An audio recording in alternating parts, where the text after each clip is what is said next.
world about the birds that fly. Tell the world about the deep blue ocean. Tell the world about the clear blue sky. Cha-da, cha-cha-cha-cha-cha-cha-da, cha-da, cha-cha-cha-cha-cha-da, cha-da, cha-cha-cha-cha-cha-da, cha-da, cha-cha-cha-cha-cha-da, cha-da, cha-cha-cha-cha-cha-da, cha-da, cha-cha-cha-cha-cha-da, cha-da, cha-cha-cha-cha-cha-da, cha-da, cha-cha-cha-cha-cha-da. Tell the world about the beautiful faces. Tell the world about the happy smile. Tell the world about the hills and mountains. Tell the world about his brand new style. Cha-da, cha-cha-cha-cha-cha-da, cha-da, cha-cha-cha-cha-cha-da, cha-da, cha-cha-cha-cha-cha-da, cha-da, cha-cha-cha-cha-cha-da, cha-da, cha-cha-cha-cha-cha-da, cha-da, cha-cha-cha-cha-cha-da. 'Cause the world is full of wonder, and the world is full of fun. Tell the world about the Father. Tell the world about the Son. 'Cause He loves you, and He loves me. Tell the world about His power and majesty. Cha-da, cha-cha-cha-cha-cha-da, cha-da, cha-cha-cha-cha-cha-da, cha-da, cha-cha-cha-cha-cha-da, cha-da, cha-cha-cha-cha-cha-da. Tell the world about the colorful rainbows. Tell the world about the birds that fly. Tell the world about the deep blue oceans. Tell the world about the clear blue sky. Cha-da, cha-cha-cha-cha-cha-da, cha-da, cha-cha-cha-cha-cha-da, cha-da, cha-cha-cha-cha-cha-da, cha-da, cha-cha-cha-cha-cha-da. Tell the world about the beautiful faces. Tell the world about the happy smile. Tell the world about the hills and mountains. Tell the world about the brand new style. Ta-da, cha-cha-cha-cha-cha-da, cha-da, cha-cha-cha-cha-cha-da, cha-da, cha-cha-cha-cha-cha-da, cha-da, cha-cha-cha-cha-cha-cha. 'Cause the world is full of wonder, and the world is full of fun. Tell the world about the Father. Tell the world about the Son. 'Cause He loves you, and He loves me. Tell the world about His power and majesty. Cha-da, cha-cha-cha-cha-cha-da, cha-da, cha-cha-cha-cha-cha-da, cha-da, cha-cha-cha-cha-cha-da, cha-da, cha-cha-cha-cha-cha-da, cha-da, cha-cha-cha-cha-cha-da, cha-da, cha-cha-cha-cha-cha-da, cha-da, cha-cha-cha-cha-cha-da, cha-da, cha-cha-cha-cha-cha-da.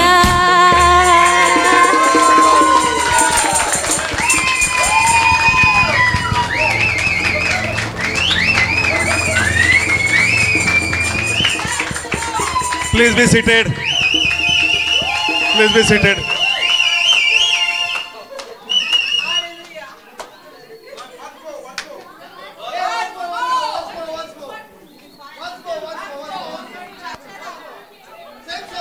Once more, same song. The special request, Brother Johnson. Once more.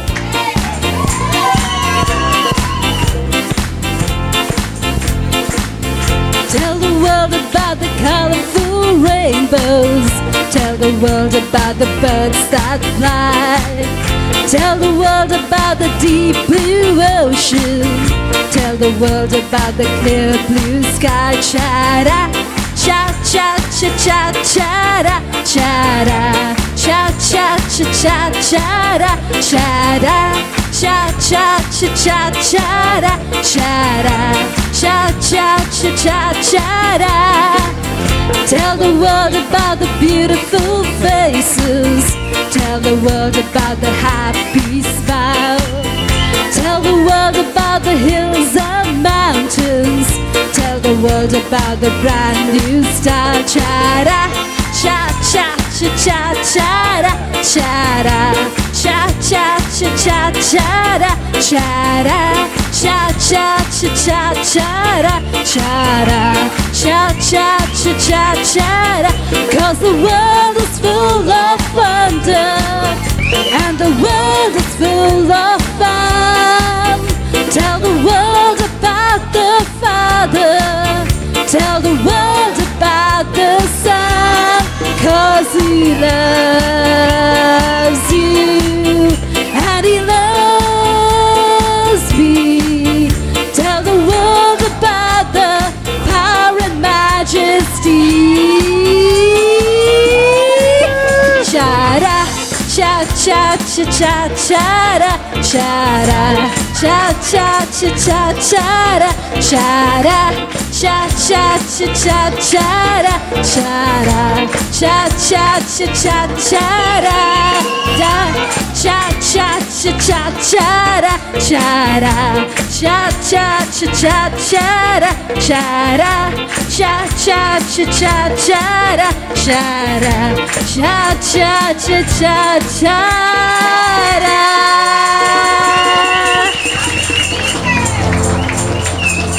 Thank you, Sisters Ferva and Music Ministry. Thank you. Please be seated.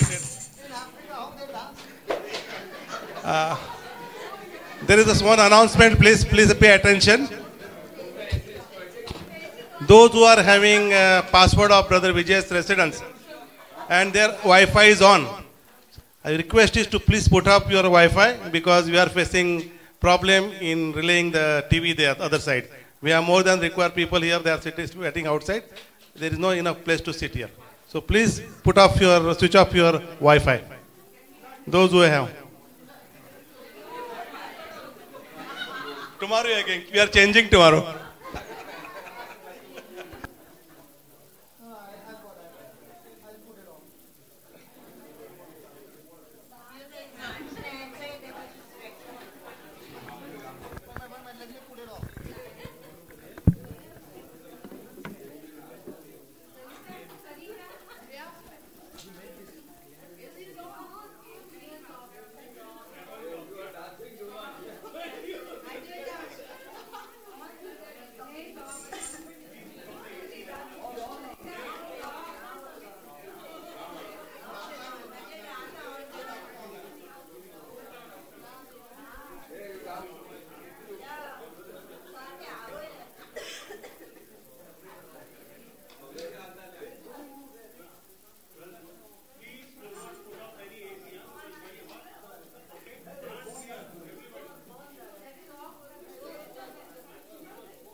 Control, put the temperature control.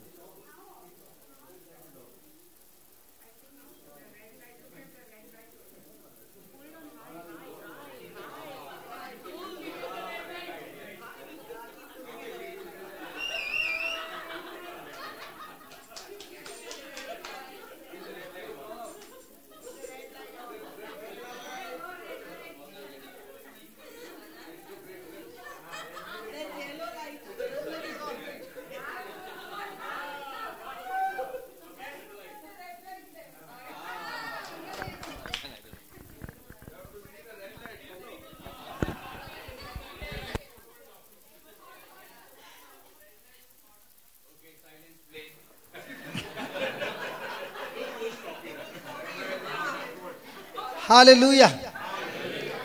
Praise the Lord.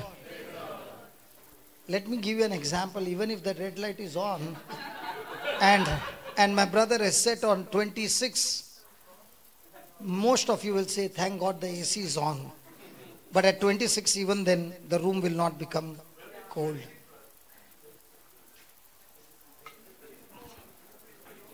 No, I was giving an example, brother. It's not 26. I was just giving an example. Supposing he has set it on 26, okay? You will say the light is on, so it's going to go at cold. But it won't get. Praise God. In the same way, in our life, being poor in spirit and rich in spirit, our settings were all of the world and we were rich in spirit. Now we have to change our setting to be poor in spirit to experience the power of God. Amen. And please understand, this setting is not done by us. It is done by us? No, you went wrong. This is done by us. The decision is ours, but the power to execute is not ours. The power to execute is of the Holy Spirit. Hallelujah. That's why the Holy Spirit is called a helper. What's the meaning of the word helper? The mason, he starts the work and he needs a helper to supply and help him to do the work. So in the same way, we are the ones who are the initiators, and the Holy Spirit is only there to help us to carry out the initiative or the decision that we have taken. Is that clear? So if you say, Holy Spirit, you do it, he's saying, no, not me. You are the one who is going to do it. I'm the one who is going to give you the fuel and the strength and all that you need. I will help you. Praise God. Hallelujah. Hallelujah. So before we left, we were in Philippians chapter 4 verse 12. Hallelujah. Can we give God a big hand for Brother Tony, who is working behind the scene? Hey, Brother Tony. So give us Philippians 4:12 again, and give me the amplified, brother. After the clapping, Lord, what happened? Okay, I know how to be abased and live in straitened circumstances. Now, when there is a difficult situation, humble or how do you know you are a humble person or not? Has anybody ever used a toothpaste?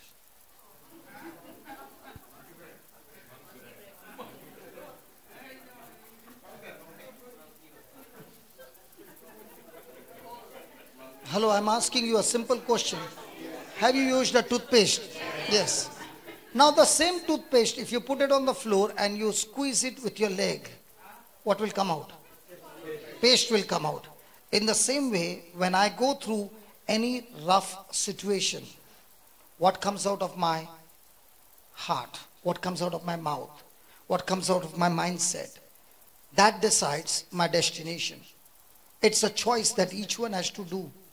In my heart is the fullness of God, is the Spirit of God. But in my soul are my senses, my reasoning, my willpower, my intelligence, my knowledge. And there is always a battle, one switch to switch off, the other switch to put on. And that's what Paul is saying. I used to be a person who was very different. But the day I met Jesus and I made him the Lord of my life and began to experience the power of the Holy Spirit, I have now learned not to use my senses, not to live by sight, but to live by faith in the one, Jesus Christ. Praise God. So he's saying, I know. Say that no. Say that no. Say that again. No. Most of the time, because we don't know, we panic. You know, when I was in Australia, practically every person there uses GPS. Every person. And that lady who speaks to them in the car, they don't even know who she is, but they always obey her. They always follow her instructions. Praise God. Hallelujah. We have learned to believe the GPS. In the same way, can we also learn to believe the Word of God? Because once you know you know that the destination that you have put is the final destination and the GPS has found it, now it will take you to that destination. Is it right? In the same way, when we learn to know the scriptures, then when you are following the scriptures, you know before the manifestation the result that will come through those scriptures. Praise the Lord. Hallelujah. Next time a student comes late to class, I'll call your parents.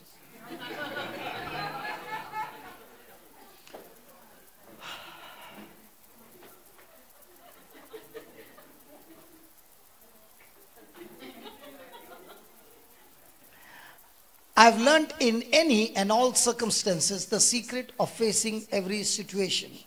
Now my question to all of us is, when we go through any kind of negative situations, what is our first attitude? Bitterness or negative emotions? During that time, are we on purpose? Have you ever heard that person is purposely torturing me? Have you heard that? For no reason, the person is still doing that. Have you heard that? He is purposely coming against me. Have you heard that? In the same way, in God's kingdom, when anything goes wrong against you unjustly, you must purposely open your mouth and start praising God. What happens? When you are praising God, you are in constant contact with God. And now God says, I'm ready to take over the battle. And that's what happened with Paul and Silas when they were in the prison.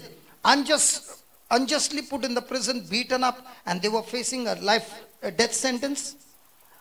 What did they do? They could have sat down and started grumbling and crying and murmuring and complaining. But instead of all that, they on purpose began to praise God loudly. You mean to say their emotions wouldn't have been negative? It would have been negative, but they would not allow the emotions to hinder their relationship with God. Amen. And when they began to do that, what happened? The Spirit of God showed up in the prison and the glory of God set them free. Amen. Amen. So Paul is saying, I've learned the secret. Are we going to be people of praise only when things are good? You all are singing good hymns. My brother, you sing and you play the guitar very good. But my question to you is, when something extremely bad happened to you, unjust, do you go home, open the guitar and start playing? Honest answer. No. But when a person is gifted in praise and worship and he begins to do that, amazing will be the result. Because now you are learning to get your focus onto God, and that's called poor in spirit. Hallelujah. I know a person who had gone through a terrible situation, a person who had been divorced for 8 years. Okay, and when he began to understand this, he would take the guitar and he would keep on strumming. And I said, brother, I know one thing. The scripture says, when David took the harp and played the harp in the presence of God, the spirit on Saul departed. I don't know how it works, but I do know that if you can take the guitar and keep strumming and keep worshiping God, the spirit of divorce, the spirit of separation that has destroyed your family will depart and your family will be restored. It took 3 years, but praise God. In 3 years, the marriage was restored. But the best thing that in 3 years, he became such a great champion to be in the presence of God. Hallelujah. The result was not there instantly, but the result was working in the spiritual realm, which he could not see. But did the GPS called 1 Samuel 16:23? 16:23. Just see 1 Samuel 16:23.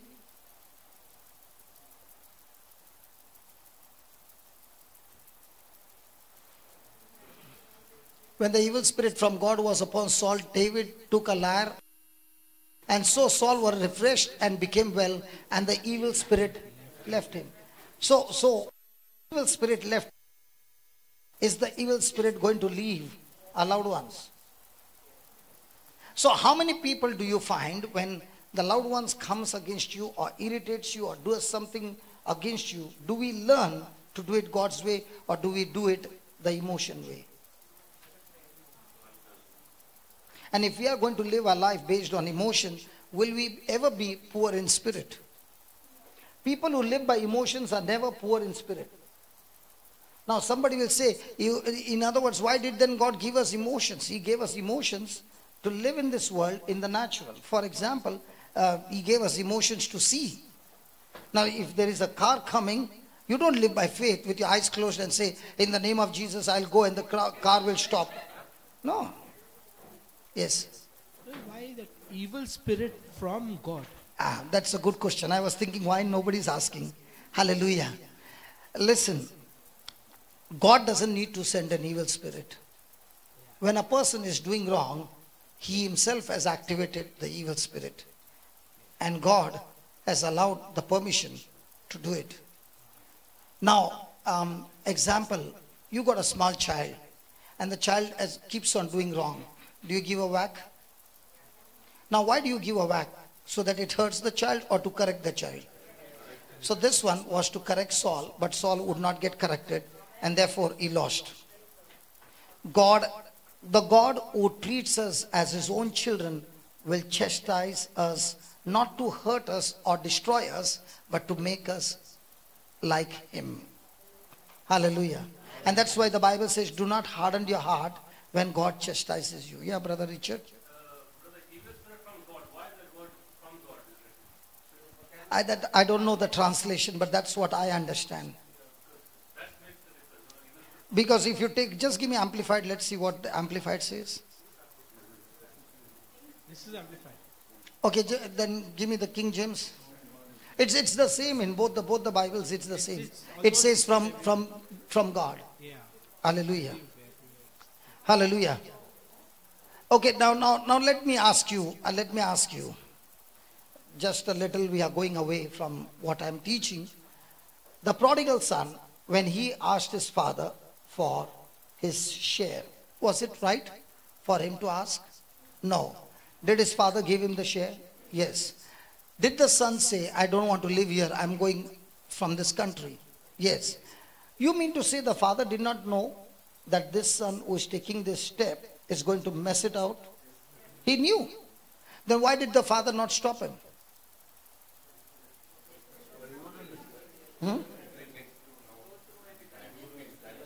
Because even if the father would have tried to stop him, he was so much attracted to it that he would still go. But if he would go with quarrel and he would get into trouble, which was unavoidable, would he ever think to come back home? No. But by fighting with the son and trying to stop him, he would shut the door for his son to come back. Now, did the father allow him to go through? Yes. Now, when he came back, did he come back changed from outside or inside? Most of the time, we are looking for a change on the outside, and God doesn't look at a change on the outside. He looks at the change inside. Now, for example, a nut like me, okay, 20 years back, before that, God sent so many people for me to change. Did I change? No. But when I went rock bottom, where I lost everything, got into depression, got into demonic problems and all this, that's the time I broke down and I said, give me a chance, I'm willing to change. Now, did God allow that to happen? Yes. Now, did he allow to destroy me or did he allow me to break? Now, was God the author of it? No. God was not the author. Satan was the author. Satan wanted to kill me. God removed his hand of protection for a moment. But when I got broke down, did God abandon me? No. He sent the right people who would come and preach to me, and it was that preaching that changed me. It was not the tool of the devil that came to destroy me, change me. Sorry. It only broke me down and it made me turn towards God. But there was a person whom God sent to preach to me the gospel at that right season, and at the right season I received the word and it changed me. Is that clear? Yes. Hallelujah. Hallelujah. Remember, God does not use tools of hell to change you. He has got plenty of tools in heaven to change us. But when the devil is using his tools, he's saying, you want to hijack my son, my daughter, go ahead and hijack. All of a sudden, when he breaks down and he finds that there is no other way, he will cry out for help, and I will come and throw the devil out of that out of that flight and be the main pilot and teach my son and daughter how to be a co-pilot and fly along with him.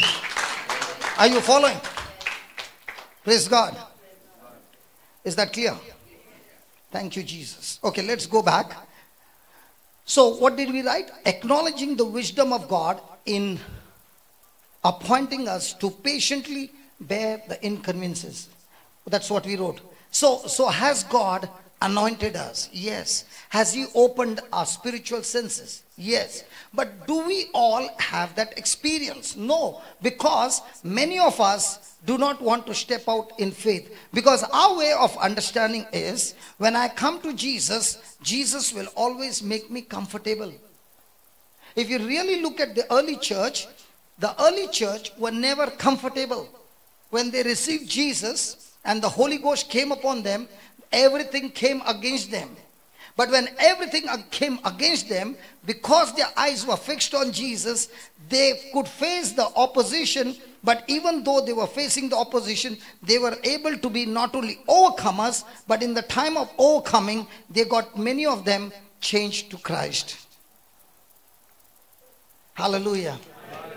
A true Christian is not a person who is looking for his own comfort, but a true Christian is the one who is saying, Lord, whatever you have given me is good enough to be used in your kingdom, to see to it that I go around making somebody comfortable. Hallelujah. So how do we charge our batteries or mobile? By plugging in and keeping it plugged, and our batteries get charged. A person can be sitting and praying, studying the word of God, and sitting all alone and alone and alone. He doesn't get charged. What he has studied, when he uses that resources to help somebody, his batteries get charged. Are you following? So if you're a person not stepping out in faith, you'll not experience God's glory. Amen. So when you are going to step out in faith and you're poor in spirit, be ready that you will be put into uncomfortable situations. And in that, the Lord is going to teach us how to be extremely patient, how to be enduring, because that's what Jesus said. The sower that sowed the seed in good soil were those who heard the word, but with patience and endurance and trusting in God, they were able to bring a harvest of 30, 60, and 100. Praise God. So patience, endurance is a must to produce the fruit in the kingdom of God. Hallelujah. Hallelujah. Hallelujah. So those who are poor in spirit are always thankful to God for what they already have. And when they use what they already have in the kingdom, that what they have planted begins to multiply. God is a God of increase, but he never increases in the beginning. If you were God and you were given the power to create man, how many men would you have created? One? Or put a factory? You wanted millions of people. How would you create? One or many? How did God create? God, everything that God does, his application and his principles are the same. Seed, time, harvest.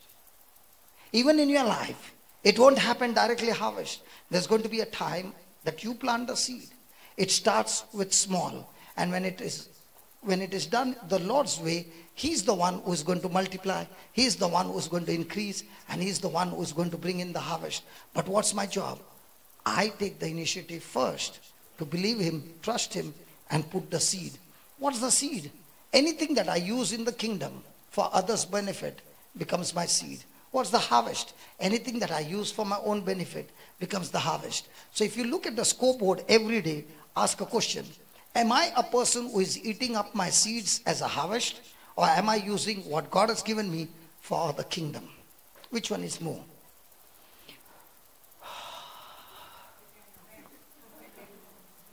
Hello, which one is more? Check your time. Which one do you use more? For yourself or for the kingdom? Your talents, your gifts, whatever. You must check and ask us a question. In 1 week time, how much did I plant the seeds? It would be extremely foolish for a farmer who can ever expect a harvest without planting the seeds. Will it ever come? No. Hallelujah. Hallelujah. So are you thankful for what you already have? And when you start sowing it for what you have, will it multiply? Yes. But most of the time, what are we saying? My God shall supply all my needs. See that verse 19 works on verse 17. Because in 17, St. Paul is telling the people of Philippines, you have a receipt in your account.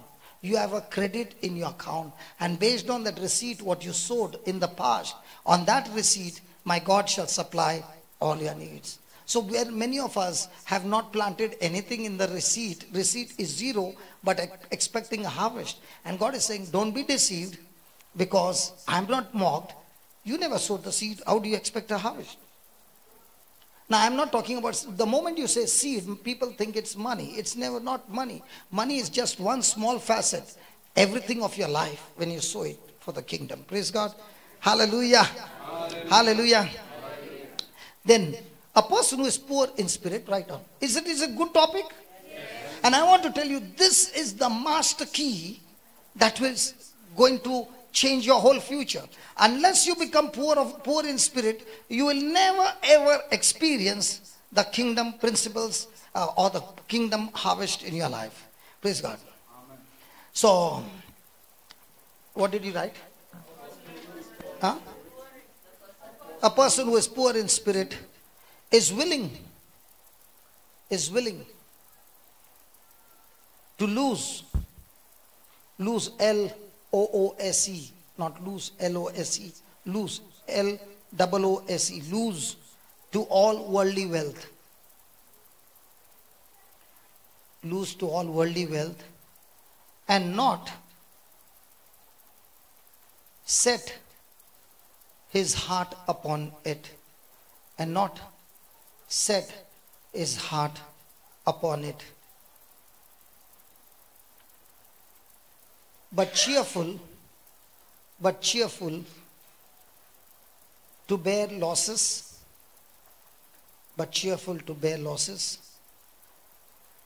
and disappointments,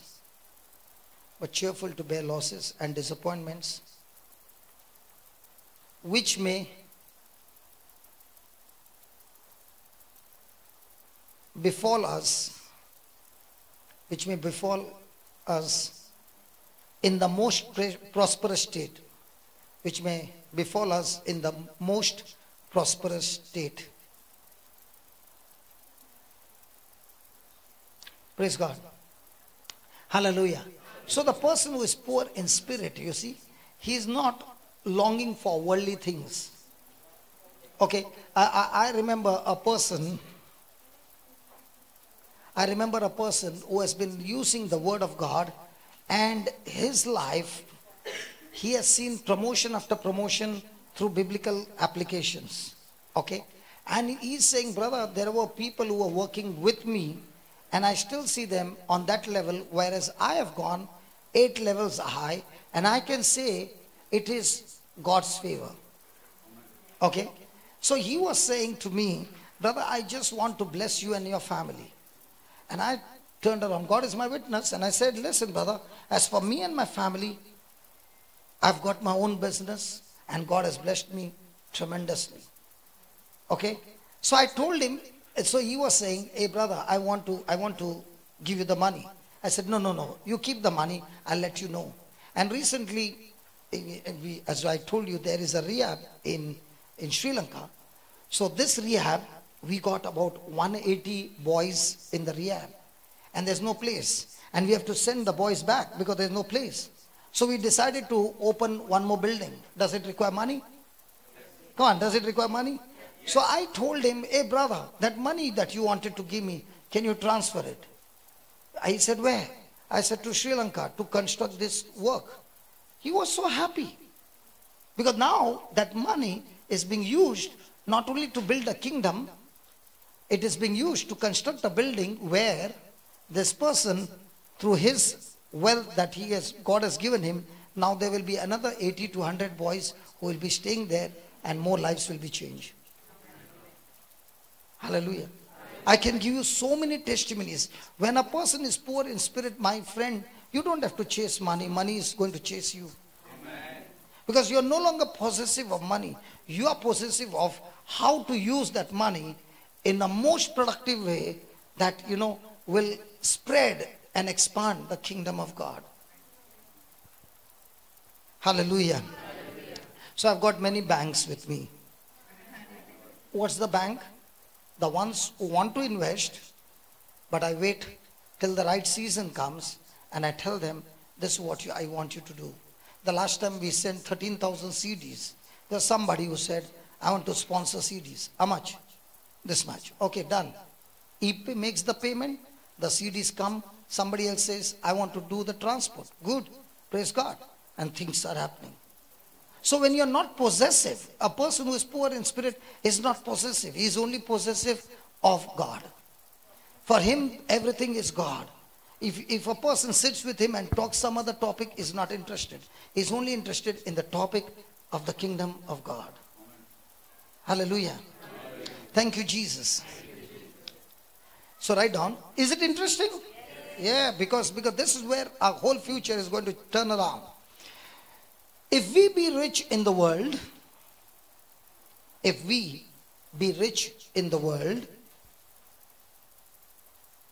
we must be poor in spirit.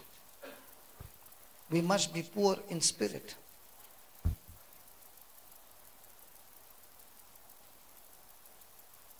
We must reach out to the poor.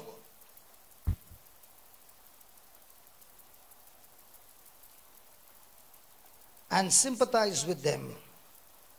And sympathize with them.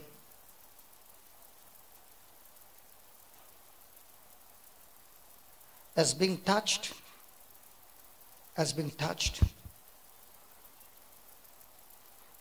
with the feelings of their infirmities. As being touched with their feelings of their infirmities. Praise the Lord. Hallelujah. I remember when I wanted to construct the place in Goa. I had 10,000 rupees. Okay. And I went to the man who called me to meet. And I did not know who this man is. So when I went to his factory, he had all big machines. And in one place I saw the airport hangar. And when I looked at the hangar, I was so happy that he can fabricate. So I asked him, what's that hangar doing? He said, that was my small job. I did it once. So I said, do you do fabrication? He said, yes. Then I put out my plan and I told him, I got a place there in Goa and I'm thinking of constructing a place. And he said, oh, I have always had a dream to build the house of God. So can I design the place? I said, surely you can design.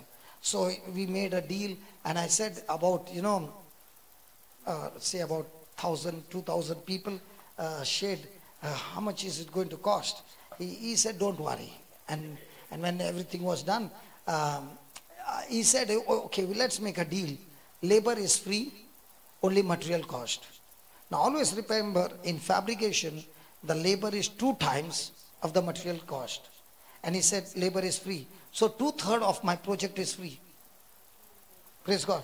Now he's a Christian and he's saying, God has blessed me so much, I want to do something for God. Now, the material cost is running in crores. And I've got 10,000 rupees. What do I do? And I told him, I've got 10,000 rupees. And you are going to make a deal with? This man had seen my lifestyle. You know what he said? As and when the money comes, you can give me. Now, even if I take a collection, can I get crores? No. And I said, God, anyway, you are the one who's going to make the payment, not me. Because anyway, it does not belong to me. And even today, in that center, not even a pin belongs to me. Nothing absolutely belongs to me. Yes, I've labored, but nothing belongs to me.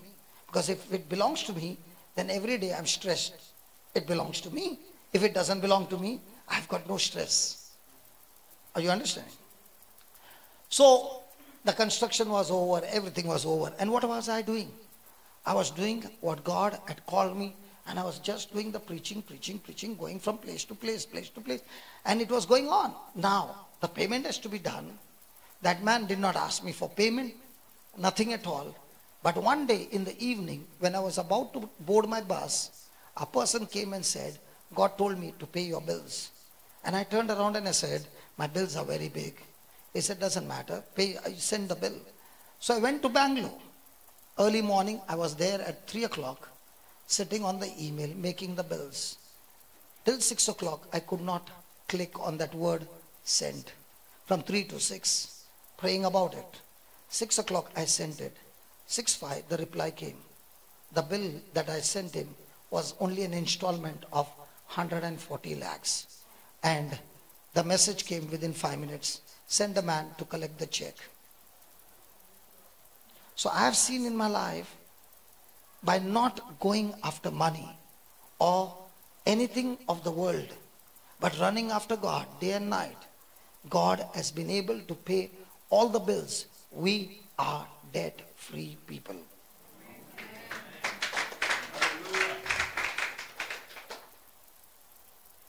How does it happen? God knows how to connect you. I used to always say, God, I don't need 1,000 people. I need one person. And you know who the person is. Now why would this man, who is a Hindu, give me the money and pay my bills? He is a rich man. But at the same time, he is extremely poor in spirit. Means what? He wants to use his resources for the kingdom of God. He understands that, God, you have given me this wealth which does not belong to me, it belongs to you. How can I use this wealth in a way by which your gospel can be preached and more souls can be saved? That's a person who is poor in spirit. Hallelujah. A person who is willing to reach out to those who nobody wants.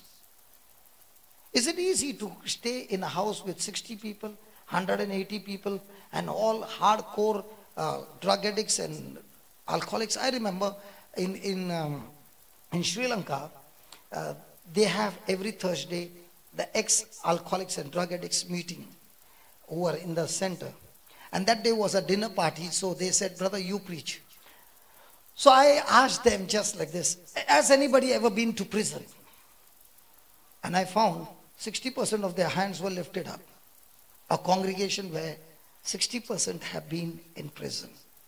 And how through the rehab their lives have been changed. And this rehab also works free.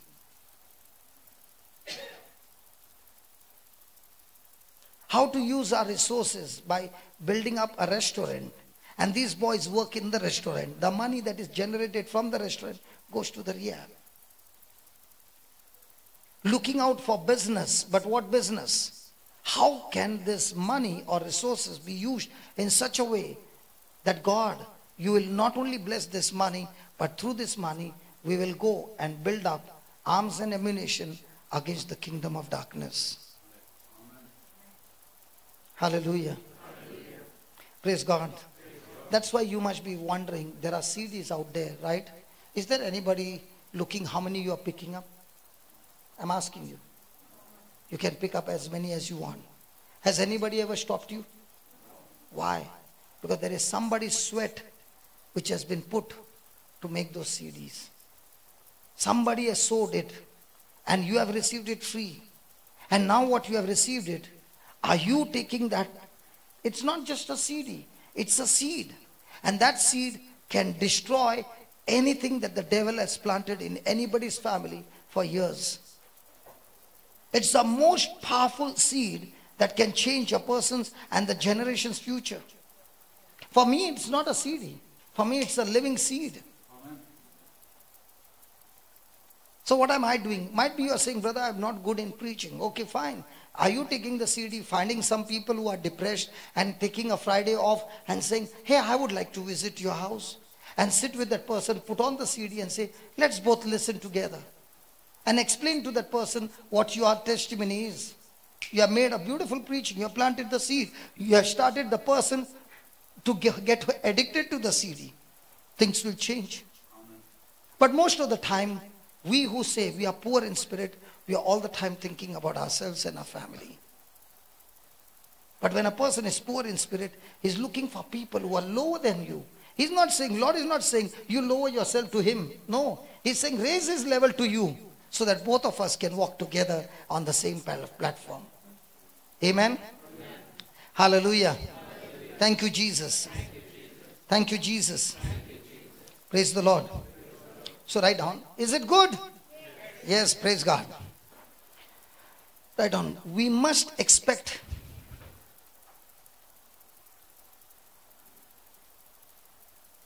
and prepare ourselves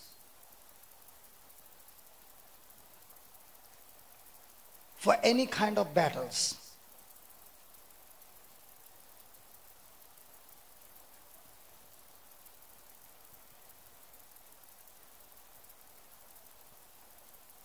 In the midst of it, for any kind of battles. And in the midst of it, we must keep a good conscience.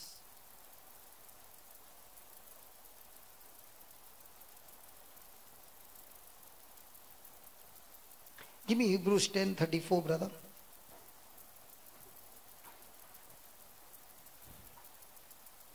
Hebrews 10:34.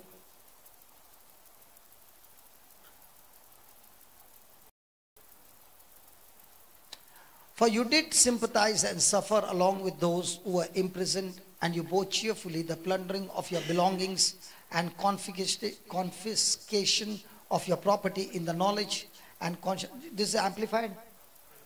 Just give me the other one.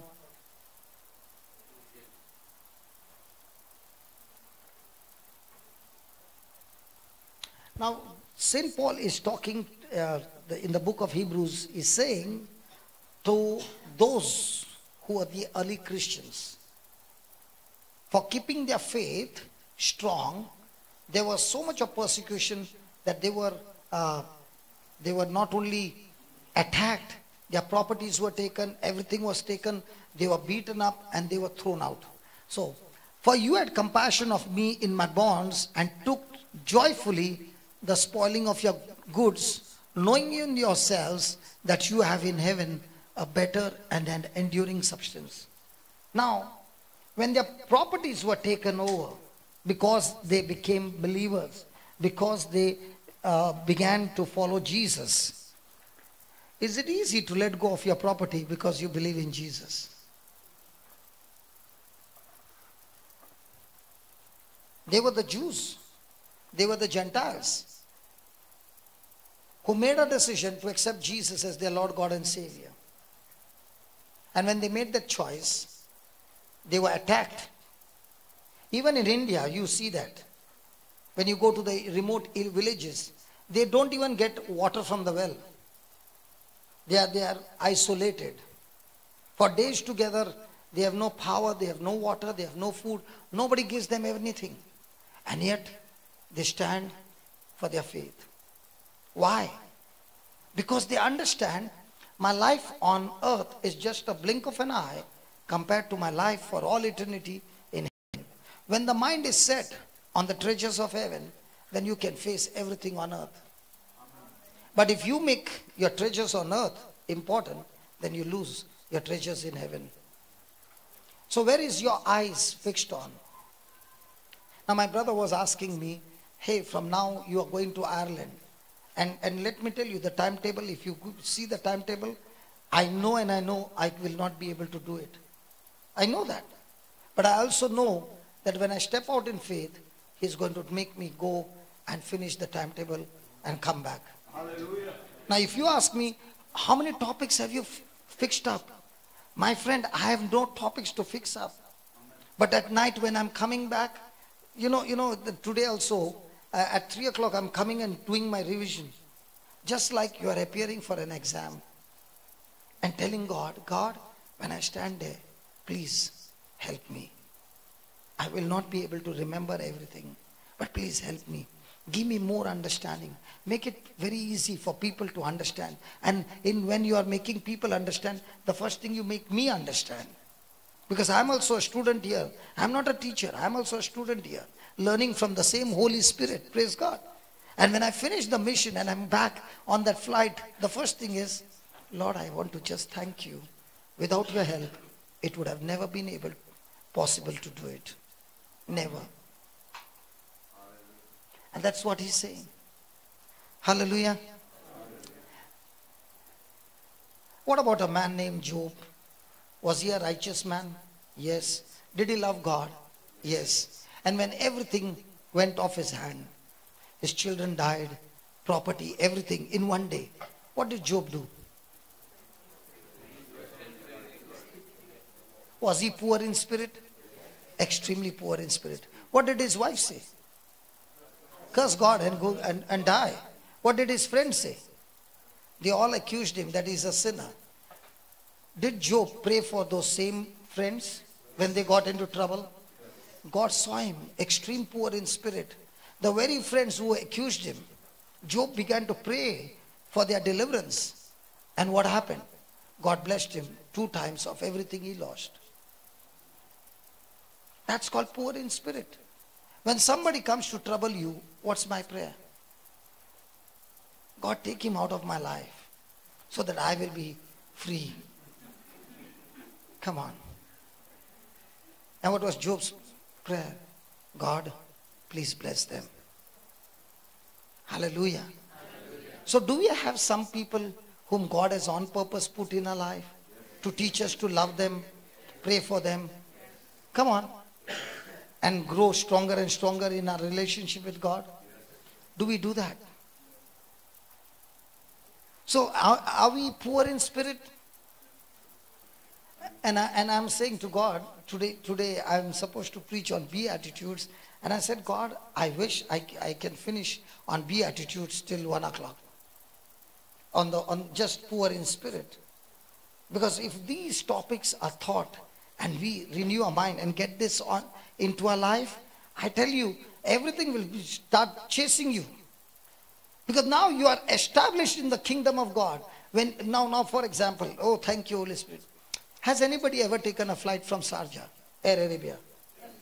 Okay. All India, Sri Lanka, all those flights go at the same time. Okay. And in those 2 hours, everything is packed like anything. Right? Okay. And the queue is so big. And you know, if you in Air Arabia and that airport, there is no, good style of talking. Come on. Are you following? So you are trying to get into that. So I was standing in a queue, and as you know, I'm always running to catch my flight, and the queue was very big. I did not expect that. And an Arab just walked without a queue, and he went to the second line, and he just passed. So I went behind the Arab.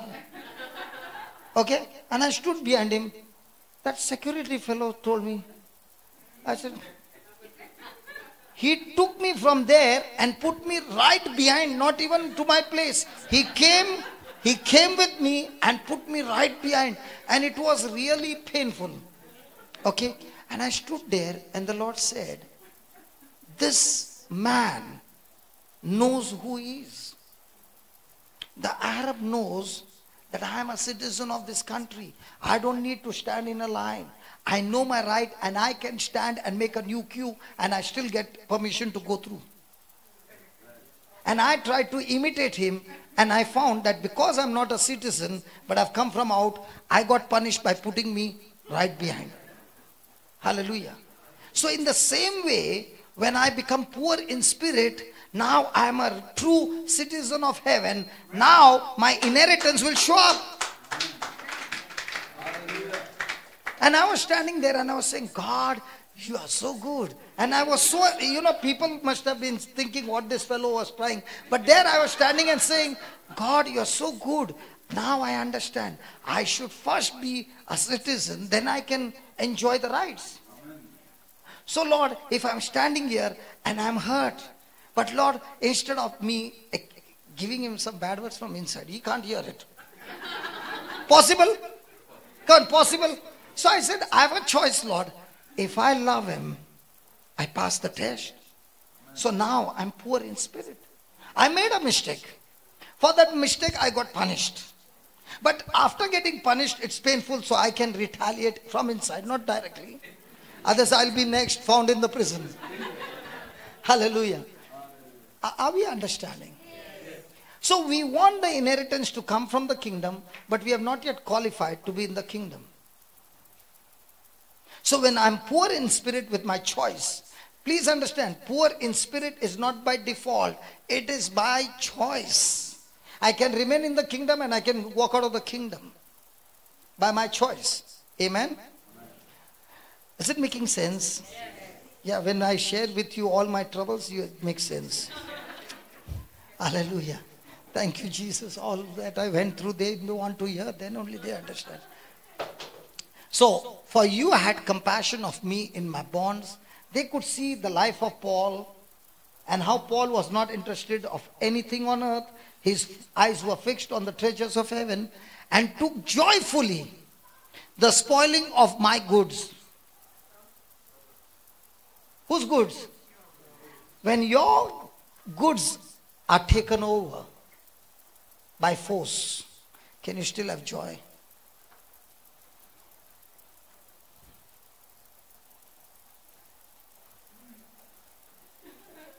Okay, those who are from Goa, Mangalore, Kerala, South, they will understand. We all have a coconut tree. There are some coconut trees which are the original country, natural coconut trees, and there are hybrids. The natural ones will give you coconut after 7 years. The other ones will give you coconut in 3 years. The 7 years you have to put a ladder or somebody has to climb to get the coconuts. The one which are hybrid, you will get it on the floor level. Correct? But the hybrid ones are difficult to be managed. But if you take care of them, the yield is tremendous. So when I'm able to do good to those who do good to me, it's a natural coconut tree, very few coconuts.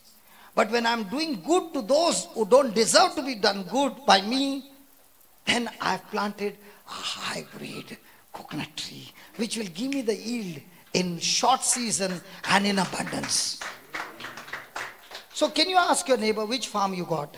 The hybrid one or the local ones?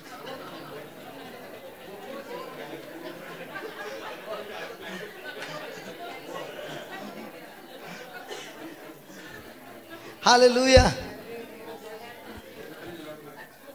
Hallelujah. Which one do we have? And what happens when a person has been...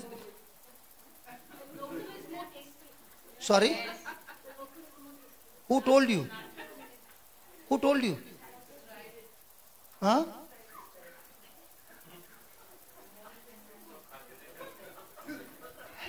Hold on. I'll tell you. In India, when we take tamili, you know what's a tamili? Coconut. Okay? When we give 35 rupees for a coconut, have you taken the green one? And he puts, how much glass water you get? Just show me your glass. No, just show.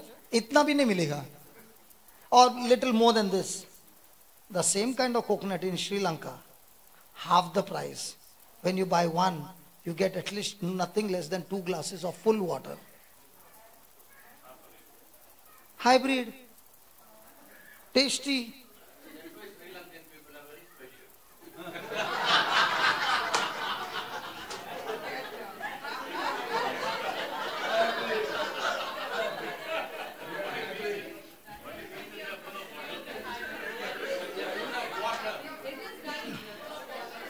Listen.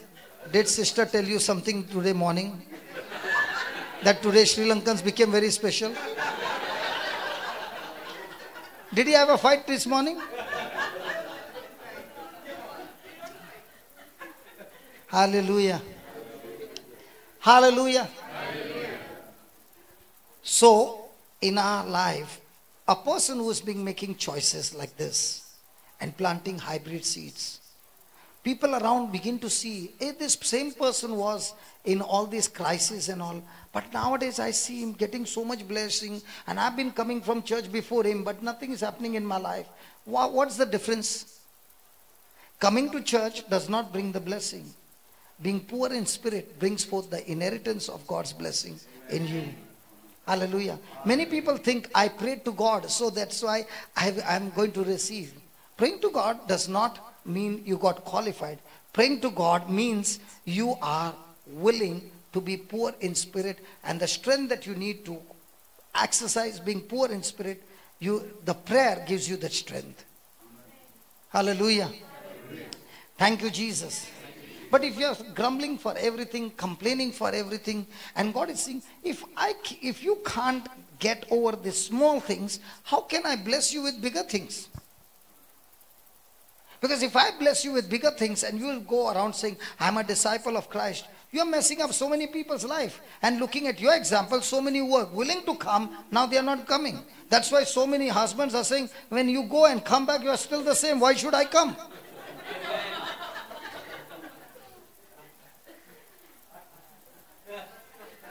What did she say? Am I saying about your husband? Hallelujah. Because I get so many calls from so many husbands. What are you teaching over there? Because after coming, she has become worse than before. Hallelujah. So write down. All these things they will remember. Lord, help me. Hebrews 10:34. Job was poor in spirit when he blessed God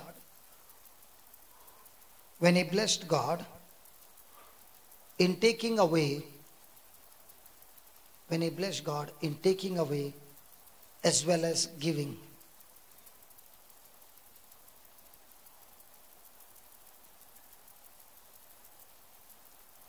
Hallelujah. To be humble and lowly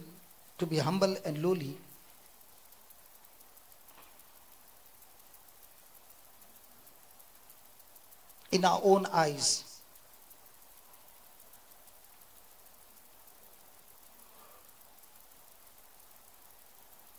It means to be self-denying,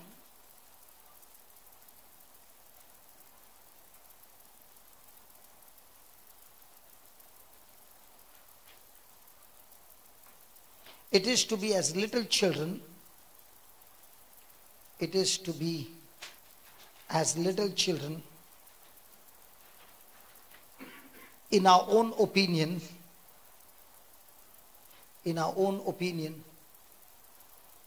of ourselves, weak,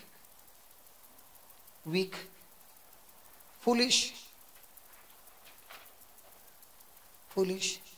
and insignificant. Matthew 18:4.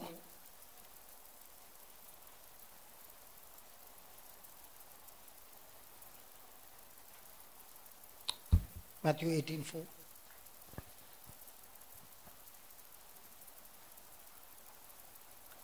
Please read that. Whosoever therefore shall humble as this little child, the same. So in the kingdom of God, does the person with pride is the greatest? No, the one who is humble. In the kingdom of the world, who is the greatest? Who is able to boast about I? Give me Matthew 19:14.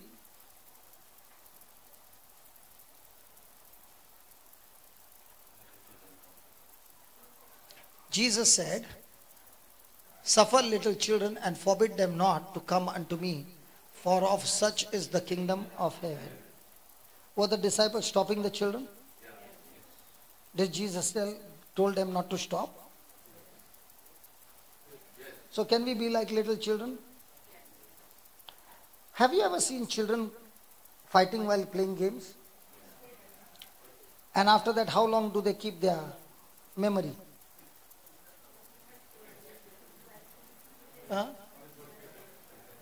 After 5 minutes, what are they doing? They're playing again. Have you seen couples like little children?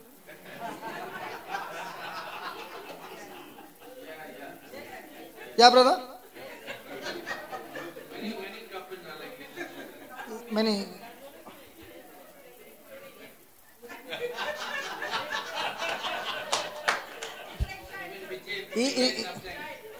Vijay sometimes, huh? Not always.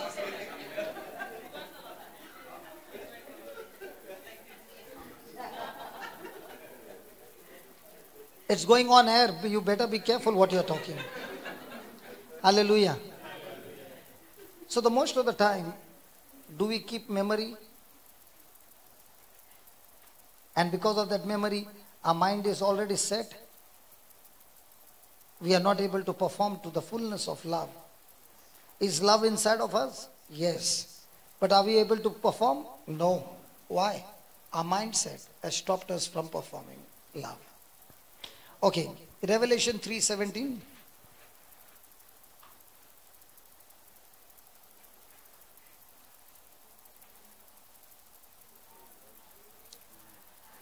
Because thou sayest, I am rich and increased with goods and have need of nothing, and know not that thou art wretched and miserable and poor and blind and naked.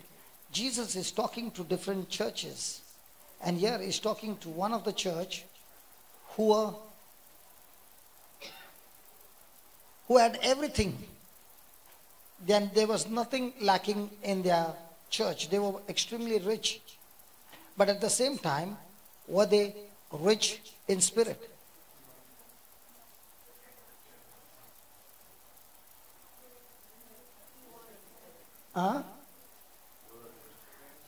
The Lord said, you are wretched, miserable, poor, and blind and naked. Why? They were extremely rich in spirit. They were full of pride. So, they were rich in goods, poor spiritually, and rich in spirit. Again. Did I confuse you? Again. They were rich in material things. Okay. They were rich in spirit, but poor spiritually. Means they had no knowledge of spiritual things. But because of their pride, ego, and all those things, they were rich in spirit. So now what's happening? We are getting spiritually rich. But at the same time, we are getting poor in spirit. For example, was Paul spiritually rich? He was extremely rich spiritually. He had different talents, different gifts, revelation, charisms, giftings, powerful preacher. He was spiritually rich, but at the same time, was he poor in spirit? Means what? He had all these riches from God, but his relationship with God was that God, all this is still, I'm lacking, I want more of you. Are you following? So most of the time, what happens is, when we first come to the Lord, we get born again, we start studying the Word of God, and God starts doing wonders through our hands. God uses the gifts that He has given us to touch people's life. Now, is that gift that is given a rich gift? Yes, it's a rich gift. But the moment this gift starts operating, am I now poor in spirit or rich in spirit? Most of the time a person gets puffed up. Come on. So he has got a rich gifting, rich calling, but he's supposed to be poor in spirit, giving God the glory. So now, is he giving God the glory, or is it only I? I. So the moment he turned into I, so now did he become rich in spirit? So now, is he operating in the kingdom of God? No. He's using his gifts for his own benefit, for his own kingdom. Did you follow? So a person can start his journey beautifully. Now remember, gift of the Holy Spirit is given based on when a person repents. You remember, Peter was preaching after the day of Pentecost, on the day of Pentecost, and there were people, and then they asked, their hearts were cut. Just put that in Acts 2. I don't know the whole scripture, might be 33, 34, 35.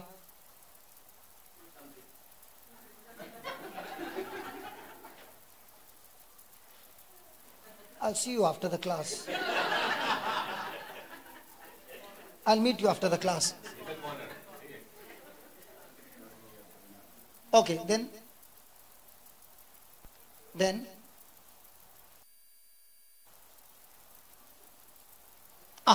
now when they heard this, they were pricked in their hearts and said unto Peter and to the rest of the apostles, Men and brethren, what shall we do?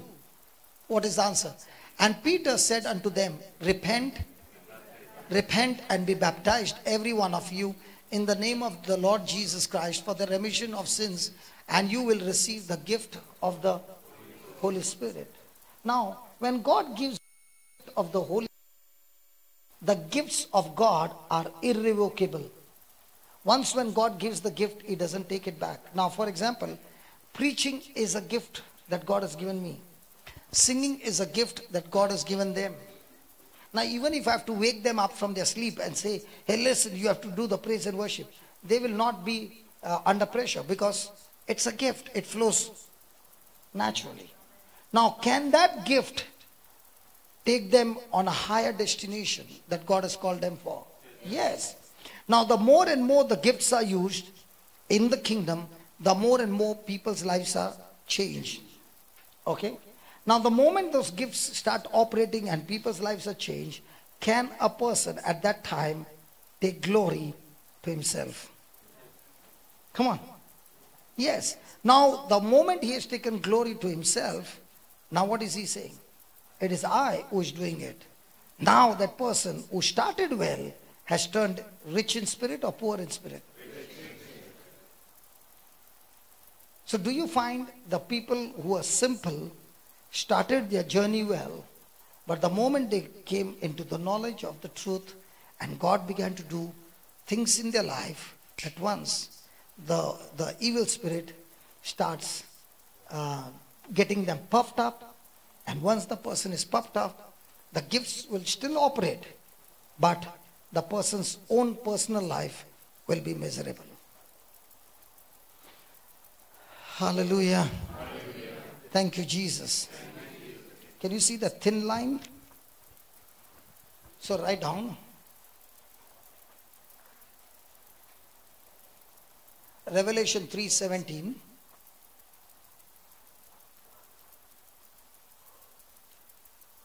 This church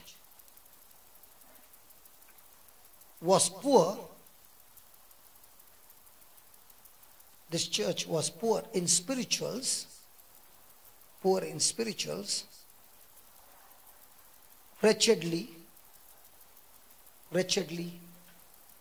and miserably poor.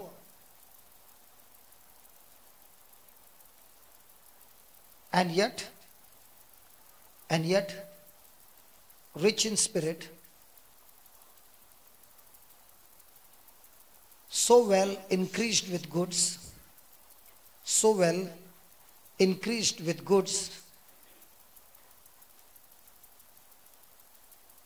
as to have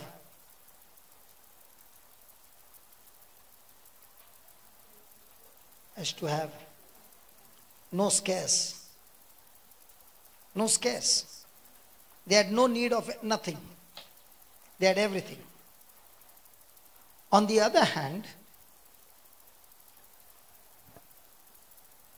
St. Paul was rich in spirituals,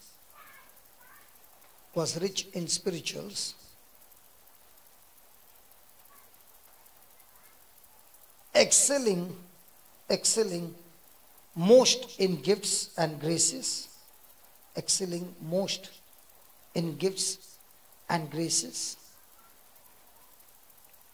and yet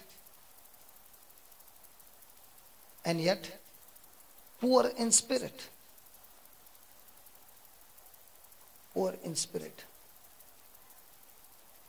He believed he was the least of the apostles. He was the least of all the apostles, less than the least of all the saints, less than the least of all the saints, and nothing in his own account.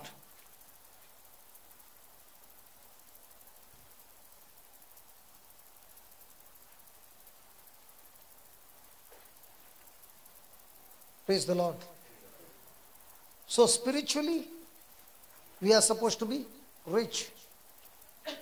But in our spirit, we need to be poor. Are you following? So all the time we must long to become more and more spiritually rich, but at the same time fight the battle to be poor in spirit. So what happens is, when a person is thirsting for more and more and more of knowledge, and when he gets more and more knowledge, he gets more and more grace, because grace is multiplied. 2 Peter 1 verse 2 says, grace and peace is multiplied. How? Through the knowledge of God and through the Lord Jesus Christ. So when a person is spending more and more time in the Lord, his knowledge is increasing. When knowledge is increasing, grace is multiplying. So he is becoming spiritually rich. But when a person is becoming spiritually rich, the question is he now poor in spirit? Because the more the gifts, the more the charism, the more the authority, the more the power, the more there is a tendency of that person becoming rich in spirit. Can you see the thin line now? So are we supposed to excel in becoming spiritually rich? Yes. But at the same time, are we supposed to fight the battle in a mind to stay poor in spirit? So most of the time in a church, when a person is growing, do we see that person growing spiritually? Yes. But at the same time, do we also see the person fighting to be poor in spirit? That's the big question mark.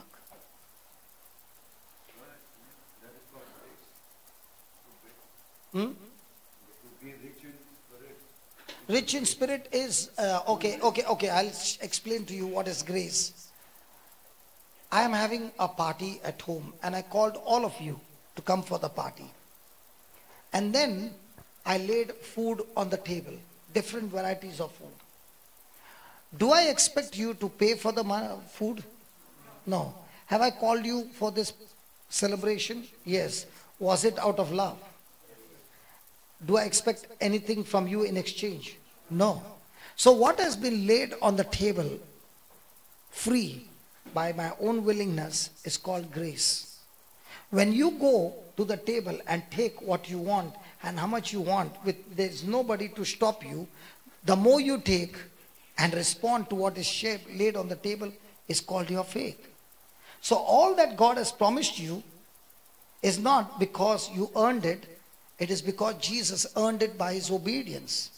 So all those blessings are supposed to be given to, God has given to us as a free gift for our inheritance. He has laid it on the table. Now when you look at those promises and you respond to that promises, it becomes your faith.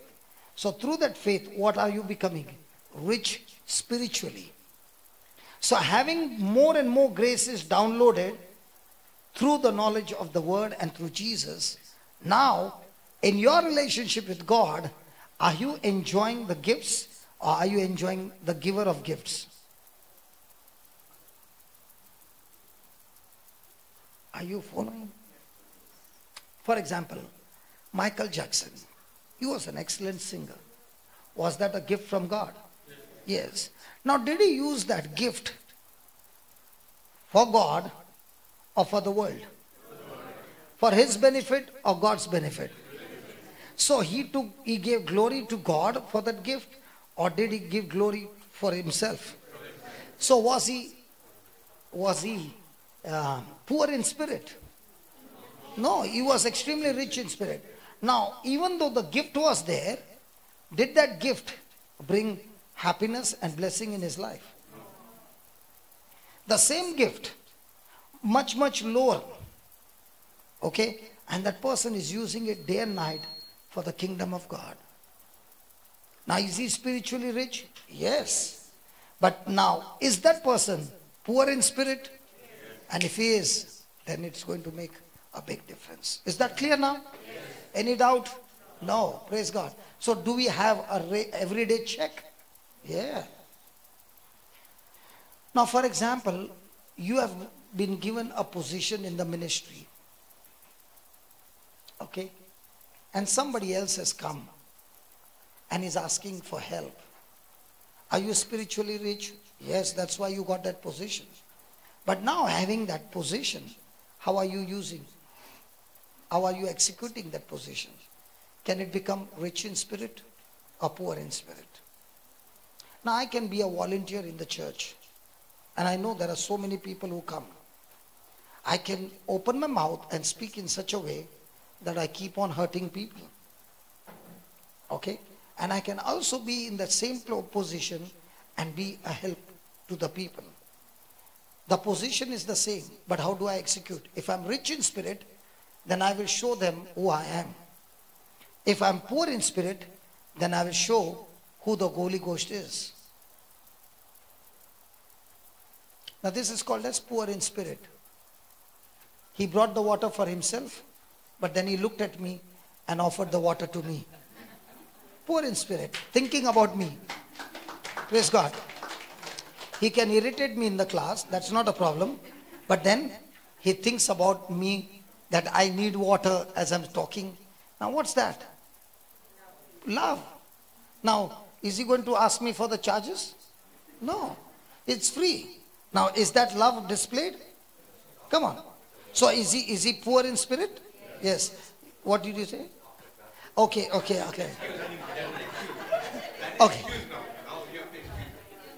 Okay. See how people can judge. I told you I'll see you after the class. Somebody is saying you gave it because you don't want to see me after class.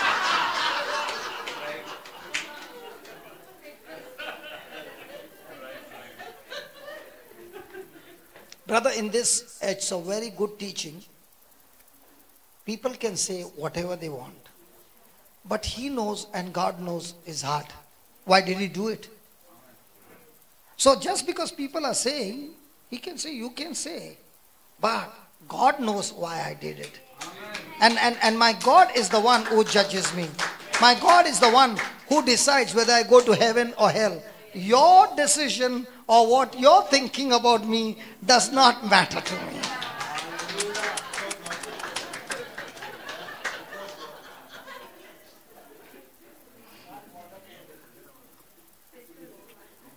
Actually speaking, I did not want water. But because you gave me, I drank.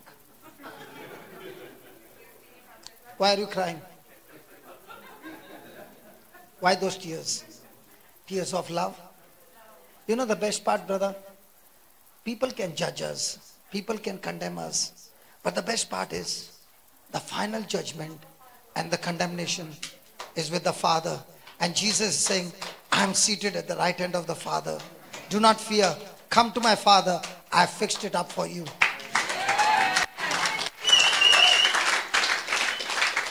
The court of earth can condemn you and say, because you did this crime, we sentence you into the prison for so many years. Doesn't matter. But the court of heaven, which is the ultimate court, is saying, because you have accepted Christ, because you are poor in spirit now, you belong to my kingdom. Come on, soldier. Come on. Give me a salute. Yay. Yay. Those tears are talking to you. That tears, you know when you see people with tears, these tears are joyful tears. When God speaks to us, you know, brother, you just can't control. Because when you hear the voice of God, and Jesus said, I am your good shepherd, and my sheep know my voice, and they follow me. I might look like a naughty student to everybody, but God knows my heart, and that's why I can hear the voice of my Father, even in a commotion like this. Because, you know, to listen to God's voice, you don't have to be in a silent place. You can be in the most crowded place with all kind of noise, but you can still hear His still voice talking to you. Amen. Hallelujah. Thank you, Jesus. So write down.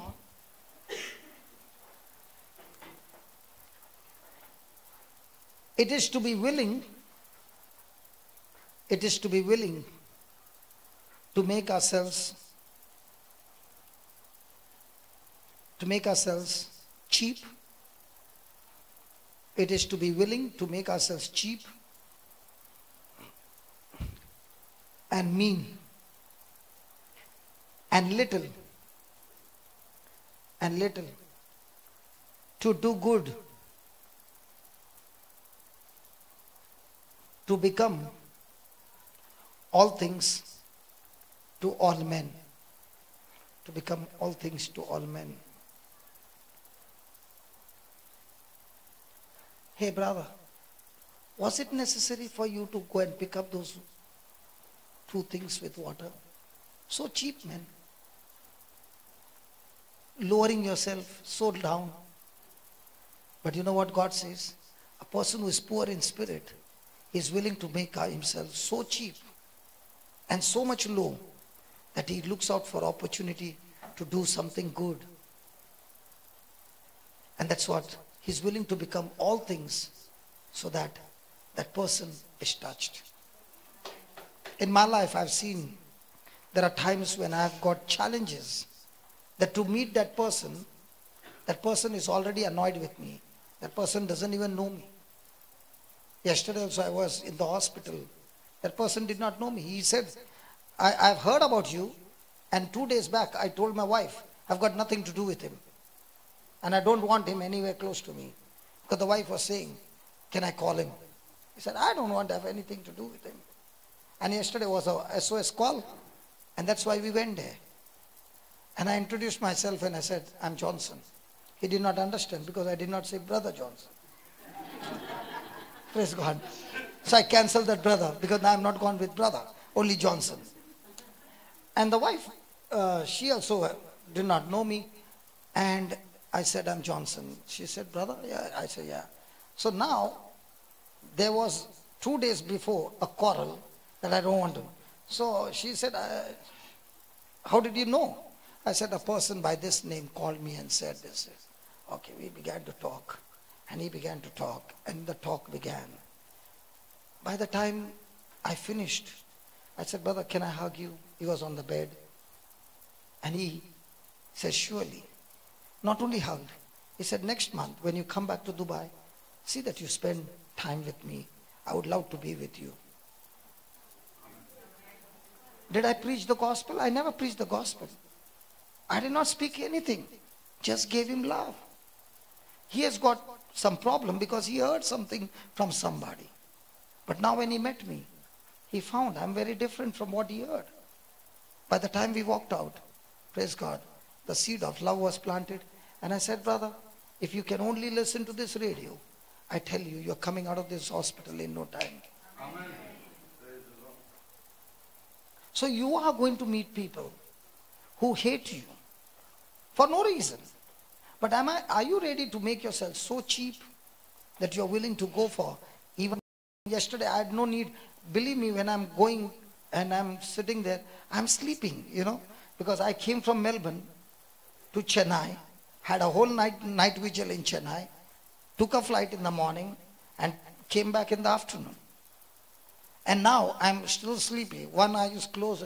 But at the same time, this mama needs for a baby. And I said, okay, let's go. The baby has got a tuition. So till the tuition is over, I'm sitting there waiting for her. So only when the tuition was over, I could talk to her. And I never told her what she is doing right or wrong or anything. I just told her my story. By the time we finished, I said, can I just say a prayer? She said, I would love you to pray. We became friends. I did not go there as a preacher. I went there as a friend. And by the time we walked out, it was all changed. Amen. The seed has been planted. So when a person is poor in spirit, he is not thinking of how I can open the mouth and stuff the thing in. No, he is only interested in how can I love this person. That's what we were singing, Make me a channel of your peace. That I preach the gospel not with words but with action. Amen. Hallelujah. Is it getting better and better? Can I continue? I've not even finished half. But I believe whatever we have received is like a mirror for us to check.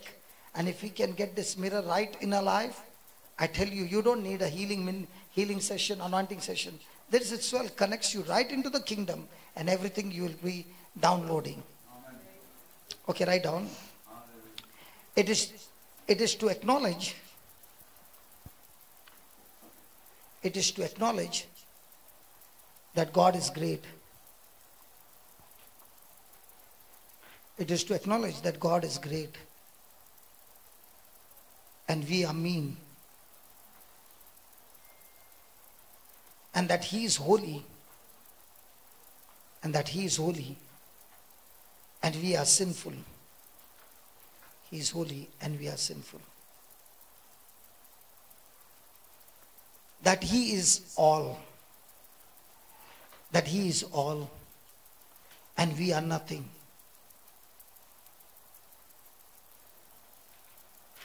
Less than nothing. Worse than nothing. And to humble ourselves before Him. And humble ourselves before Him and under His mighty hand.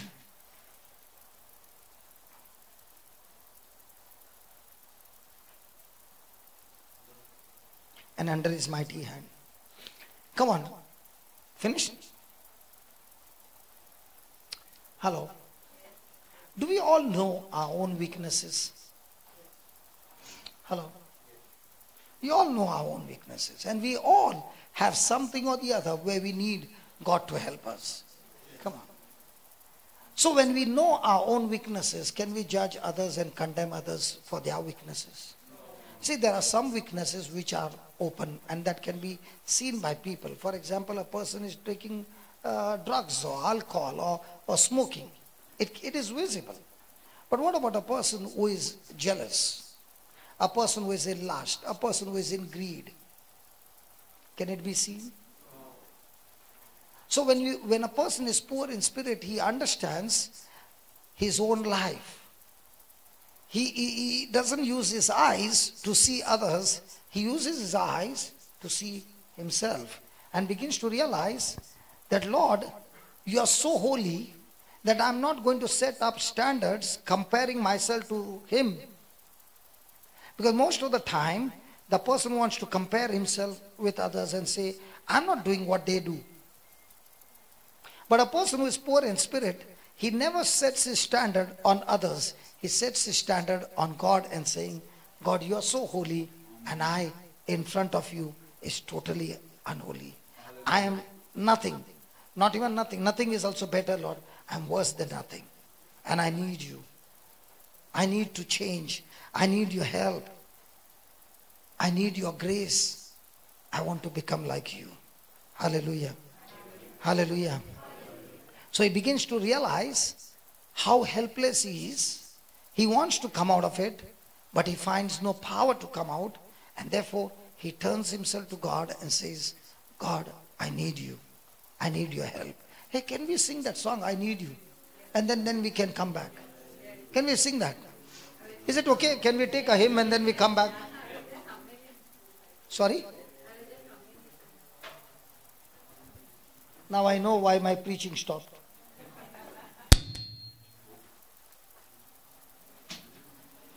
How many of you heard that sound? Now, can you hear sometimes the whistling going on? Why is it happening?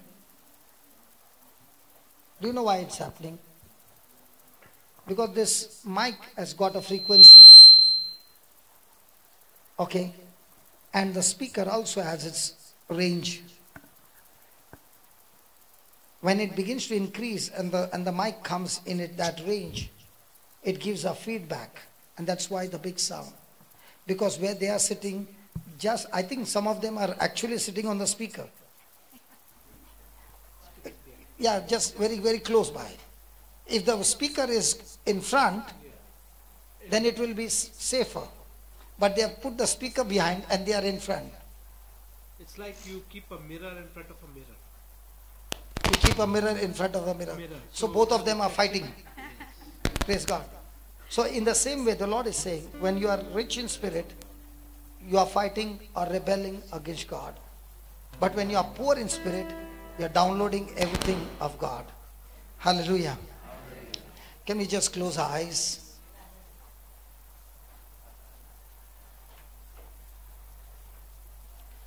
We have been listening of being poor in spirit. Saint Paul was rich spiritually, having beautiful charisms, revelations. The person who was so learned, a Pharisee of the Pharisees, even though he had not seen Jesus in the flesh, he knew Jesus more than anybody else. And all this through the Holy Scriptures. And here is Paul saying to us, through the teachings of Jesus, being poor in spirit, that there is a righteousness that comes from God, and there's a righteousness that comes from self. And he's saying that it is he who no longer depended on his own righteousness, but put his faith in the righteousness that comes through Jesus. His confidence, his strength, everything depending on the sacrifice of Jesus. Believing in Jesus, he wrote that we are justified by faith. It is by justification the Holy Spirit has come into us and opened the doors for mercy and grace, that through the mercy and grace we are sanctified, we are set apart for the kingdom of God. So tell the Lord, here I am with my own weaknesses, Lord. Here I am with my own distractions. You know it, Lord. Nothing is hidden from you, but nobody knows it. I want you at this time, strengthen me, Lord, to say no to it. I made a choice to follow you, Jesus. Lord, I need your grace. I'm always being tortured in this area. And now I come like a beggar, a believer, but begging to you at your door. Like Moses was always at the tent of meeting you, but Joshua remained at the entrance of the tent of meeting. In the same way, Lord, I want to be with you in your presence every moment of my life. Teach me, Lord, as I sing this song of worship. It's not a song, it's the words coming from my heart. I need you, Lord. I need you. Keep your eyes closed. Don't get distracted and tell the Lord, I need you, so that all these areas where I fall apart, I can be set free. Lord, I come, I confess, bowing here, I find my rest. Lord, I come, I confess, bowing here, I find my rest. find my rest. One more time, Lord, I come, Lord, I come, I confess, confess, bowing here, bowing here, I find my I find my rest. Just 1 minute, 1 minute, 1 minute. Just reduce the eyes from the mixer.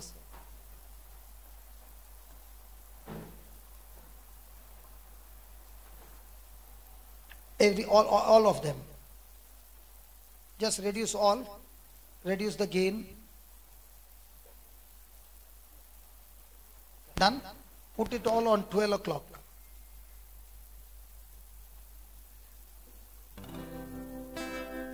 Done? Okay. Now we can sing. Again. From the beginning, brother.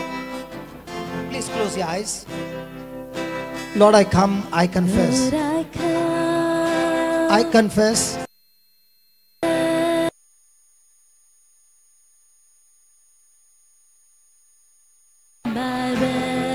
Lord, I come. Lord, I come. I confess.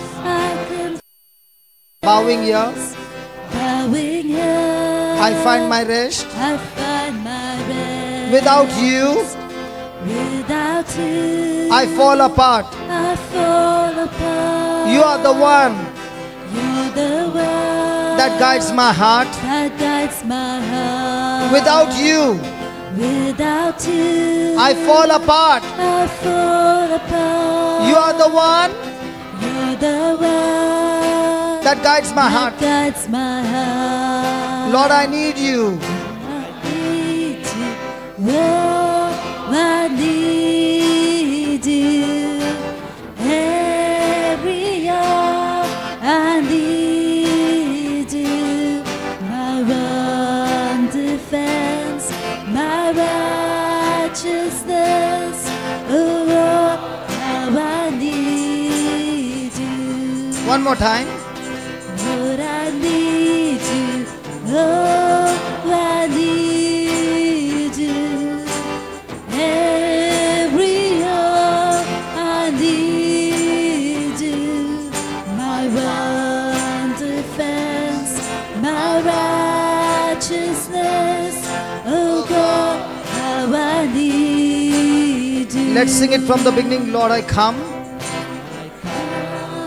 I confess. I confess. Bowing here, Bowing here. I find my I rest. find my rest. Lord, I come.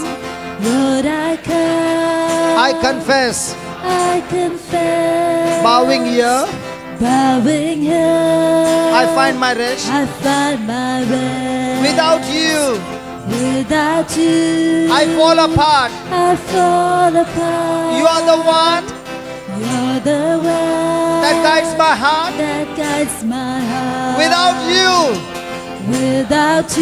I fall apart. I fall apart. Again, without you, Without you, I fall apart.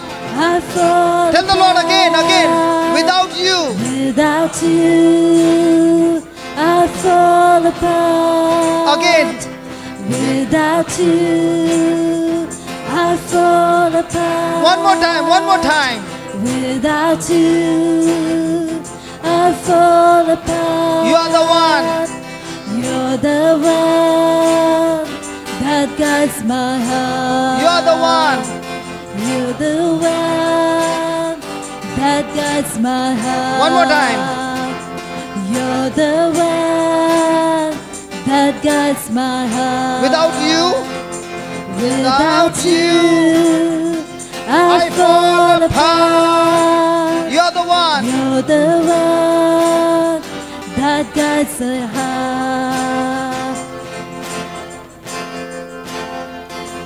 Lord, I need you. Oh, I need you. Every hour I need you. My one defense, my righteousness. Oh God, how I need you. Lord, I need you. Oh, I need you. Every hour I need you. My one defense, my righteousness. Oh God, how I need you.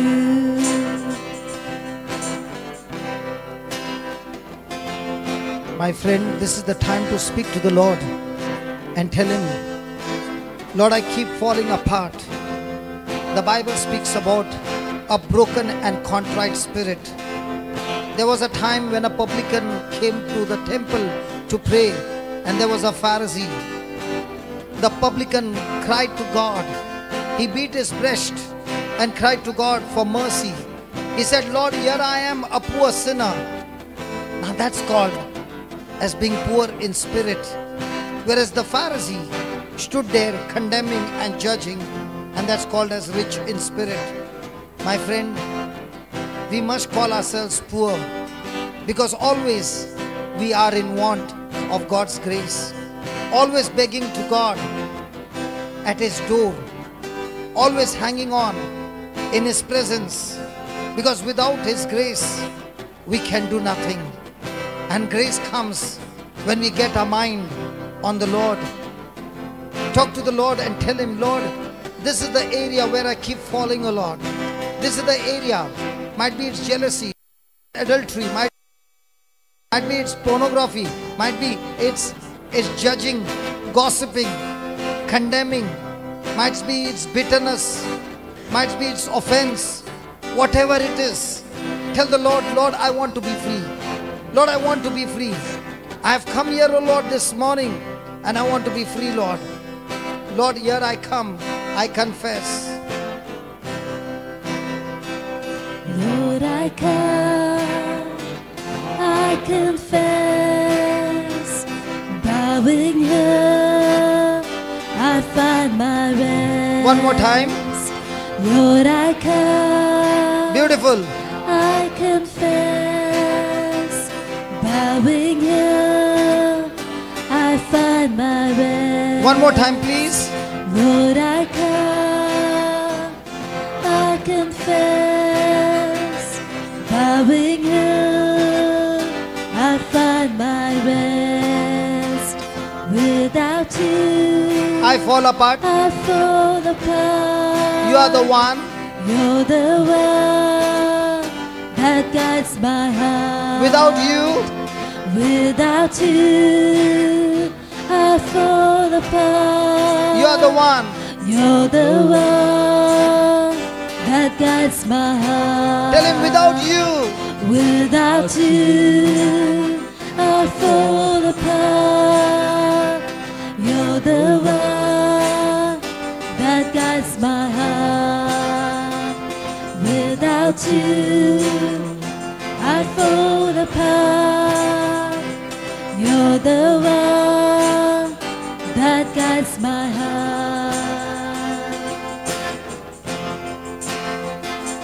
Lord, I need you. Lord, I need you.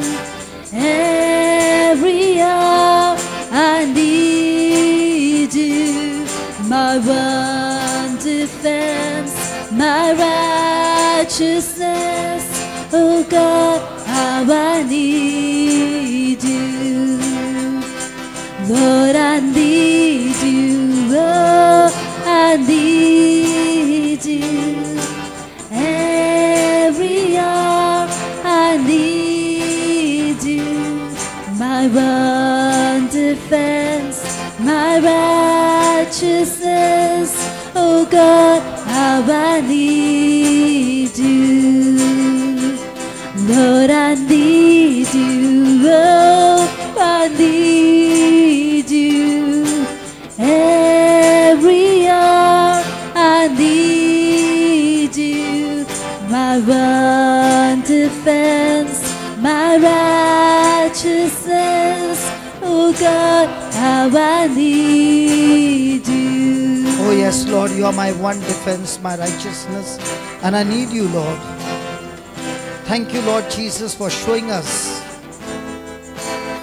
that this poverty in spirit is to be put the first priority among the Christian graces.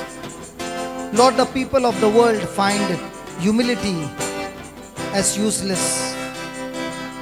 But Lord Jesus, you showed us today that being poor in spirit is to put on the top list of all graces. Lord Jesus, your own personal life of self-denial to do the Father's will gave you the victory. And today, in the school of the Holy Spirit, where we have come to learn, like St. Paul learned, Lord, today, Lord Jesus, you are teaching us that self-denial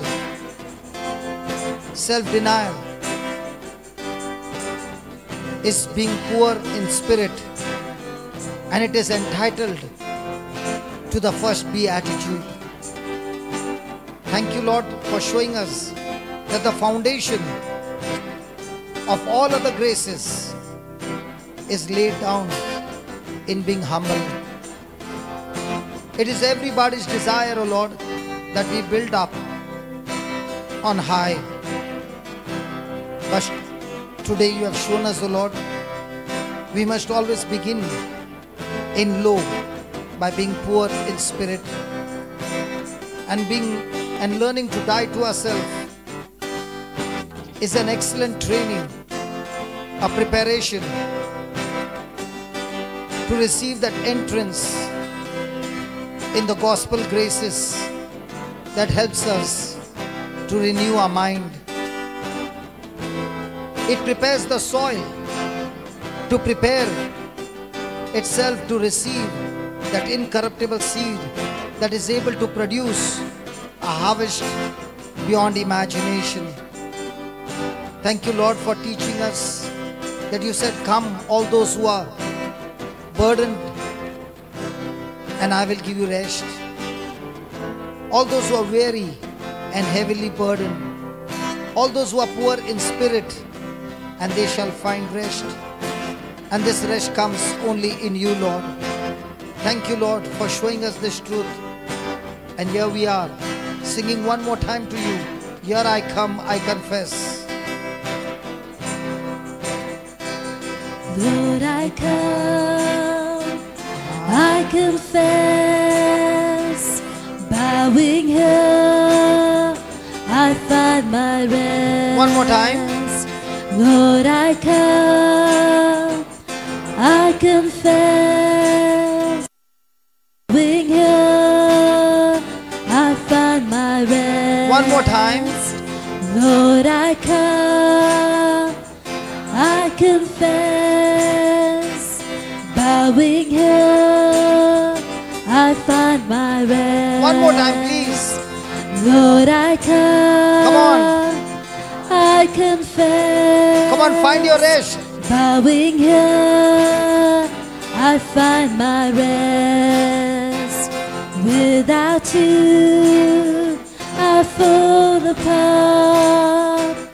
You're the one that guides my heart. Without you, I fall apart. I fall apart. You are the one. You're the one that guides my heart. Tell him one more time. Without you, Lord. Without you, I fall apart. You're the one that guides my heart. Without you, I fall apart. You're the one that guides my heart. Lord, I need you. Oh, I need you. Every hour I need you. My one defense, my righteousness. Oh Lord, how I need you. Come on, everybody.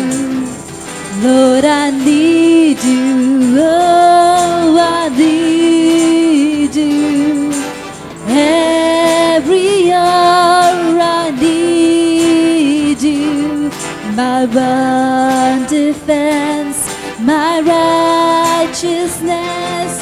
Oh God, Lord, I need you.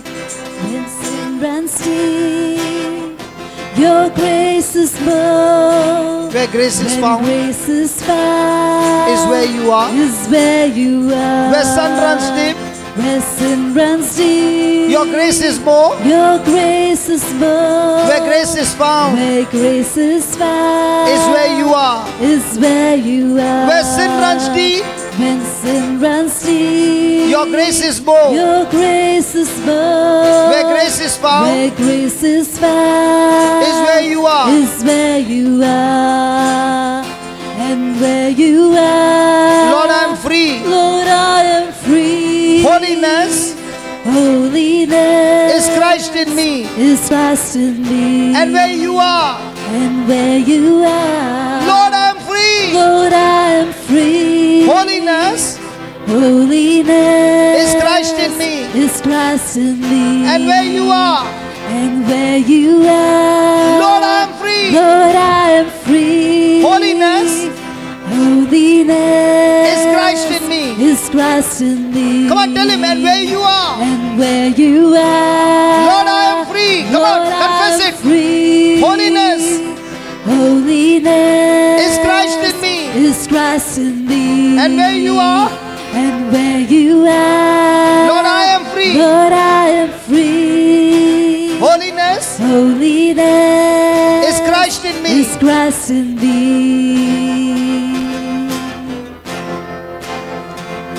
Lord, I need you. Oh, I need you. Come on, tell him. Every hour I need you. Yes, Lord. My one defense, my righteousness. Oh God, how I need you. Lord, I need you. Oh, I need you. Every hour I need you. My one defense, my righteousness. Oh God, how I need you. Lord, I need you. Oh, I need you. Every hour I need you. My one defense, my righteousness. Oh God, how I need you. Tell the Lord, Lord, I need you. Lord, I need you. Oh, I need you. Every hour I need you. My one defense, my righteousness. Jesus. Oh God, how I need you. Jesus, I need you. Jesus, I need you. Oh, I need you. Every hour I need you. My one defense, my righteousness. Oh God, how I need Jesus, Jesus, I need you. Jesus, I need you. Oh, The anointing is here. The fire of God is here. Oh, the fire of God is here. The mighty anointing of the Holy Ghost is here. His fire, His fire, His fire is on you now. Burning, burning, burning, burning, burning. Fire of God, burn, destroy, destroy. Oh, Spirit of God, destroy, destroy, destroy every work of the devil. Be free. Every hour I need you.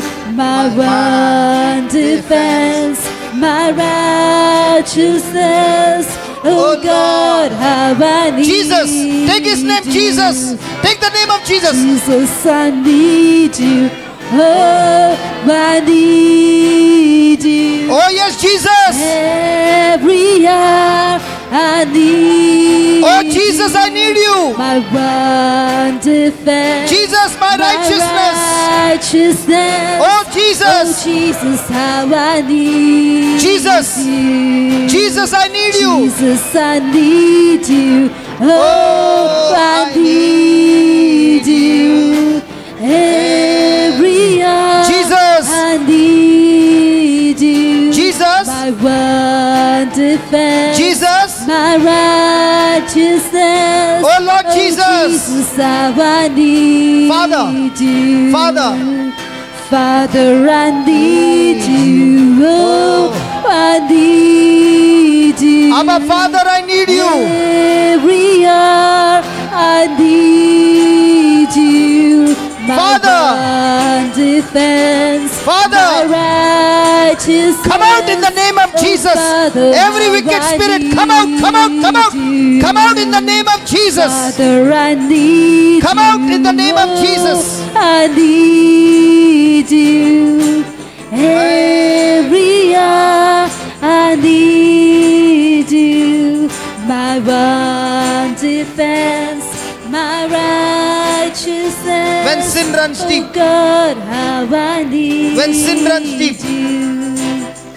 When sin runs deep. Your grace is more. Your grace is more. Where grace is found Where grace is found is where you are. Is where you are. Tell the Lord, where sin runs deep, When sin runs deep. your grace is Your more. grace is more. Where grace is found Where grace is found is where you are. Is where you Come on, sing it, sing it. Where sin runs deep, When sin runs deep. your grace is more. Your grace is more. Where grace is found Where grace is found is where you are. Is where you are. When sin runs deep, When sin runs deep. your grace is Your more. grace is more. Where grace is found Where grace is found is where you are. Is where you are. Where sin runs deep, When sin runs deep. your grace is Your more. grace is more. Where grace is Where found grace is found is where you is are. where you are. And where you are, Where you are. Lord, I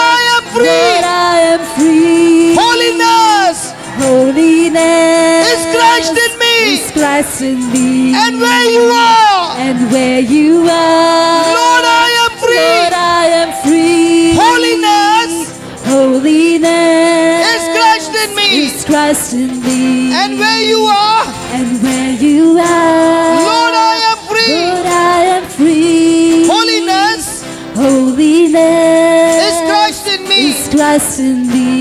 And where you are, And where you are. Lord, I am Lord, free. I am free. Holiness is Christ in me. Oh, I need you. Oh, I need you. Jesus. Every hour I need you. My Jesus. one defense, my righteousness. Oh Jesus, how I need Tell the Lord, Jesus, Jesus, I need you. Jesus, I need you. Oh, I need you. Jesus, Every hour I need you. Jesus, my defense. My one defense. Jesus, my righteousness. Righteousness. Oh Jesus, how I need you. Jesus, I need you. Jesus, I need you. Oh, I need you. Every hour I need you. My one defense, my righteousness. Oh Jesus, how I need Father. you. Father, I need you. Oh, I need Receive the peace of God. Every hour Receive the love of Jesus. need you. My one defense, my righteousness. Holy Oh, Spirit. Father, how I need Holy Spirit. you. Holy Spirit, I need you. Oh, I need you. Yes, Lord. Every hour I need you. Holy Spirit, my defense. One defense. Holy Spirit, my righteousness. Righteousness. Holy Spirit, how I need. Tell the Holy Spirit, tell him, Holy Spirit, I need Holy you. Spirit, I need you. Oh, I need you. Every hour I need you. My one defense, my righteousness. Holy Spirit, how I need you. Jesus said, blessed are the poor in spirit, for theirs is the kingdom of heaven. When you are poor in spirit, you are blessed. You are blessed. You are blessed. The Lord has called you blessed because you are poor in spirit. We are living in this world, but we are not of this world. And we are blessed in this world. God, the Father, is looking with mercy and grace. And His grace is overflowing in your life right now. We are His little ones, His children. And we have God's angels that He has set for us. He is the same Father who loves us. And through Jesus, when we are poor in spirit, He gives us more and more grace. God resists the proud, but gives grace to the humble. And because of His grace, even in the most uncomfortable situation and circumstances, we find comfort in His presence. We find comfort. He is the God of all comfort. He is the God of all mercy, who comforts us in all our afflictions, so that the comfort that we have received, we are able to comfort others who are in any kind of trouble. Thank you, Lord. Thank you, Lord. Thank you, Lord. Thank you, Lord. So ask the Lord, Lord, help me to always be poor in spirit. Because when I live my life high in spirit, my life becomes uneasy. My life becomes meaningless. My life opens more and more afflictions and destruction in my life. So here I am, Lord. When sin runs deep, your grace is more. Yes, Lord. And where you are, there is the power of God. Lord, you said, blessed are the poor in spirit, for theirs is the kingdom of heaven. Thank you, Lord. Thank you, Lord, that we are the church, the congregation of the poor in spirit. We are the congregation of the poor in spirit. And this is the kingdom of glory that you are preparing each one of us to be in this kingdom of glory by our own life being crucified on the cross for you, Lord. By laying down our life for you, by self-denial, O Lord, you are preparing us for a great future, O Lord. Thank you, Lord. Thank you, Lord. From now on, we are not the ones to exalt ourselves. We are the one who resist the high spirit, and we live a life of being poor in spirit, but spiritually rich every day, getting spiritually rich by studying the word, by being in your presence, building ourselves spiritually, getting richer and richer. But at the same time, no matter with how much of riches you have poured in us, we always want to be poor in spirit, humbling ourselves before you, Almighty God, under your mighty hand. So let us sing it last time. When sin runs deep, your grace is found. When sin runs deep, your grace is more.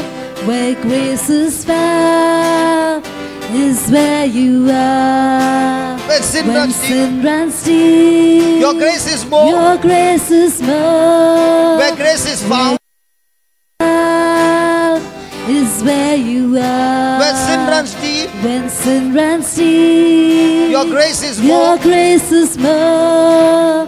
Where grace is found is where you are. And where you are, and where you are, Lord, I am free. Lord, I am free. Holiness, holiness is Christ in thee. Tell the Lord, and where you are, and where you are, Lord, Lord, I am free. Holiness, holiness is Christ in thee. Lord, I need you. Oh, I need you. Every hour I need you. one defense, my righteousness. Oh God, how I need you. Lord, I need you. Oh, I need you. Every hour I need you. My one defense, my righteousness. Oh God, how I need you. Lord, I need you. Oh, I need you. Every hour I need you. My one defense, my righteousness. Oh God, how I need you. My friend, as we were singing this song, it was our prayer. And God has heard the cry. None of us can come out of our bad habits. None of us can come out of our rich in spirit. But when we call out to God and ask His help, and first step we take, the Bible says, draw yourself to God and God will draw Himself to you. So now we have humbled ourselves and we have agreed with God. When it is God who fills us with more and more graces and exalts us from glory to glory. It is in this humble position, crying out to God that I need you, I need your help, and making a concrete decision to walk in love and forgiveness, the high spirits go away, because now our very decision of being poor in spirit brings forth the glory of the kingdom of God on earth. Today as we were worshipping, I saw many of us, I can say all of us, being delivered from our weaknesses, being delivered from secret addictions. Today we have been delivered from different areas of sin, because the Spirit of holiness just took over and is here now. Because when the glory of the kingdom of God comes, the high spirits cannot stand the very presence of God. He is an all-consuming fire who consumes all these high spirits. And this humble, mild and yielding souls, renewed mind, bring forth the glory of the kingdom of heaven. And that's what God is saying. I have cleaned you up. You are now spiritually rich. But are you going to continue to be poor in spirit? And if you are poor in spirit and spiritually rich, how are you going to use these riches in the kingdom of God?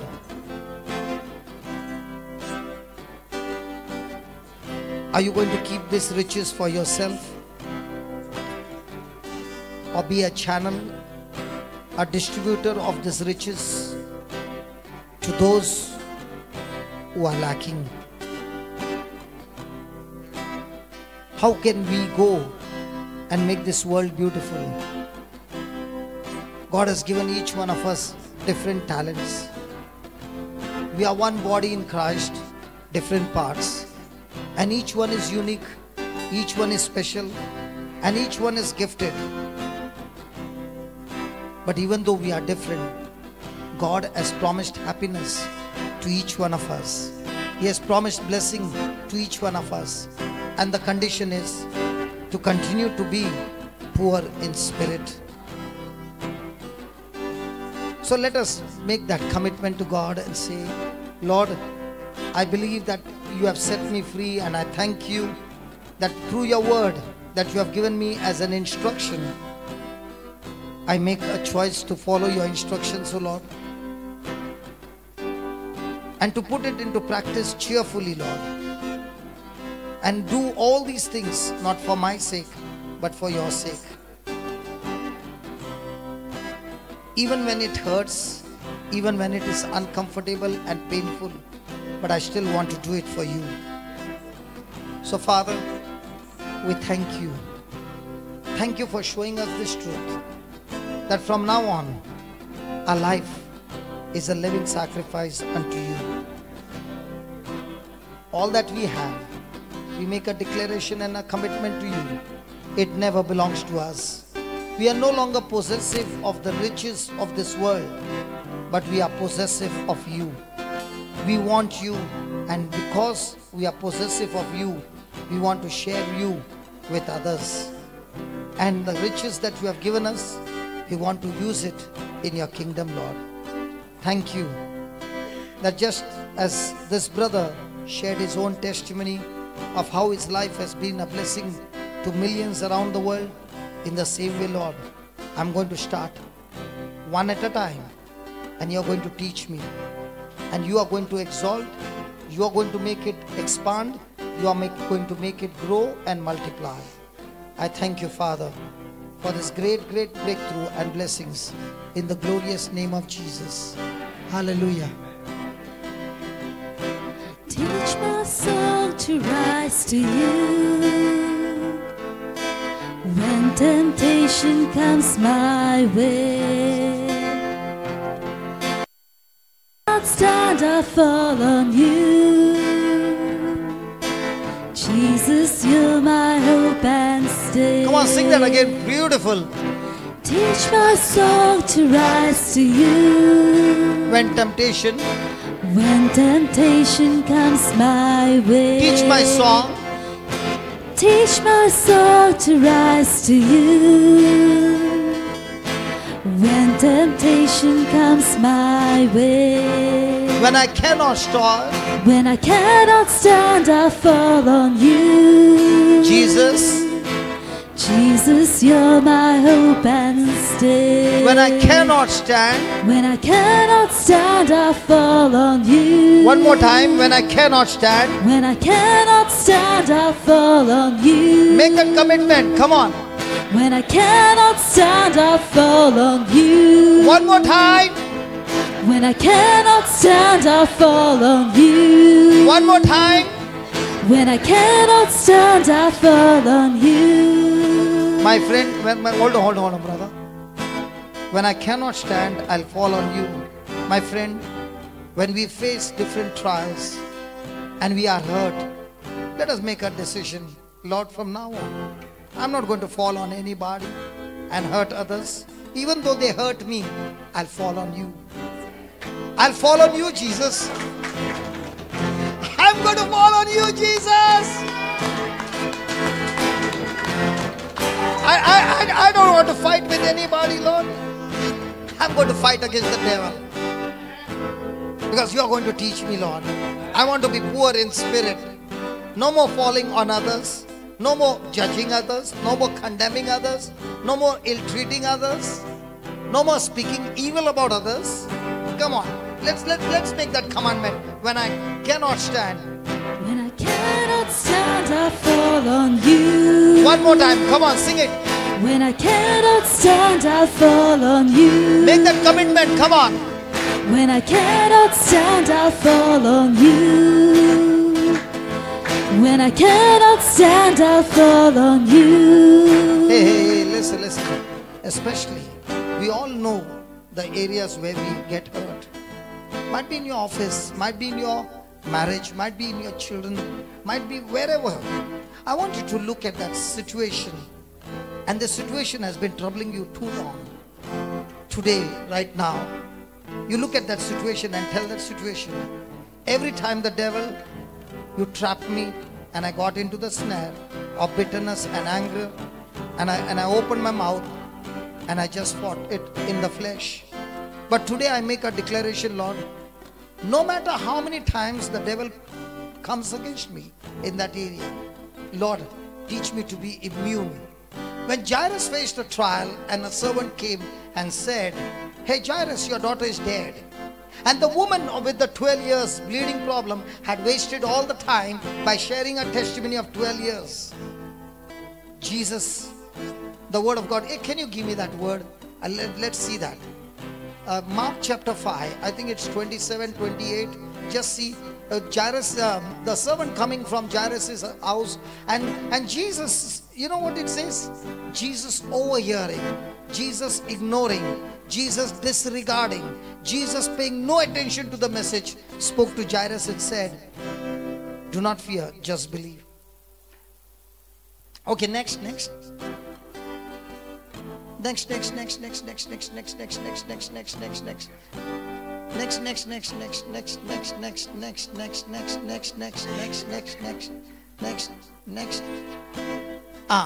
Hey, hold on. While he yet spoke, there came from the ruler of the synagogue. Just give me the amplified also. While he yet spoke, there came from the ruler of the synagogue, house certain which said, "Your daughter is dead. Why trouble you the master any further?" Can you imagine the intensity of pain? And why this pain? This woman was sharing a testimony and took away precious moment could have reached home. And remember, Jairus is not an ordinary man. He is a synagogue official. And this woman already opened her mouth and said that she had a bleeding problem. Come on. You opened your mouth and confessed. And because of you, my daughter is dead. And you want me to keep quiet and spare you? I can just open my mouth and say, stone her to death. According to the law, she will be stoned to death. Can you imagine the intensity of pain that Jairus is going through? Because he just got a news. He just got a news that his daughter is dead. His whole world is over. He left his daughter and came to meet Jesus. And he has come so close to his miracle in this woman.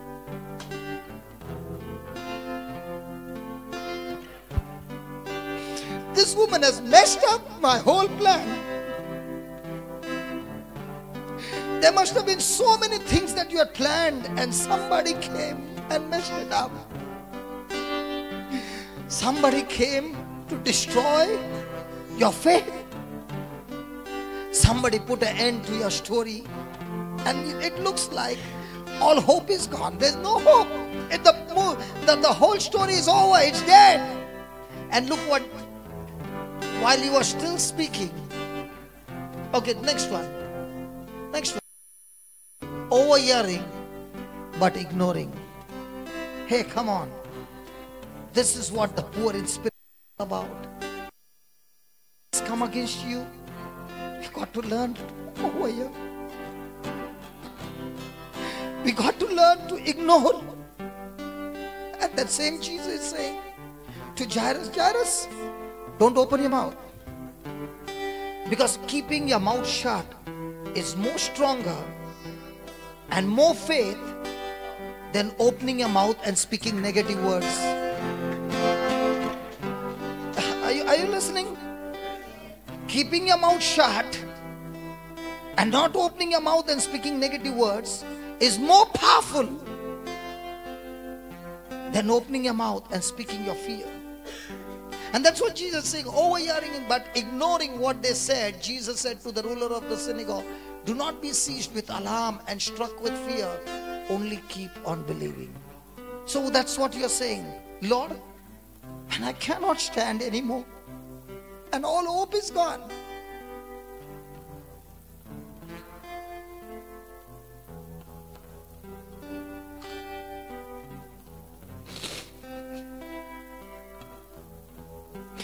Teach me, Lord, to stick to you and to trust you, because only you are my Savior, Lord. Nobody can save me, only you. Teach me not to open my mouth and speak any negative word against those who come against me. Teach me, Lord, to love. Teach me, Lord, to forgive. Teach me, Lord, to overhear, pay no attention, disregard the message.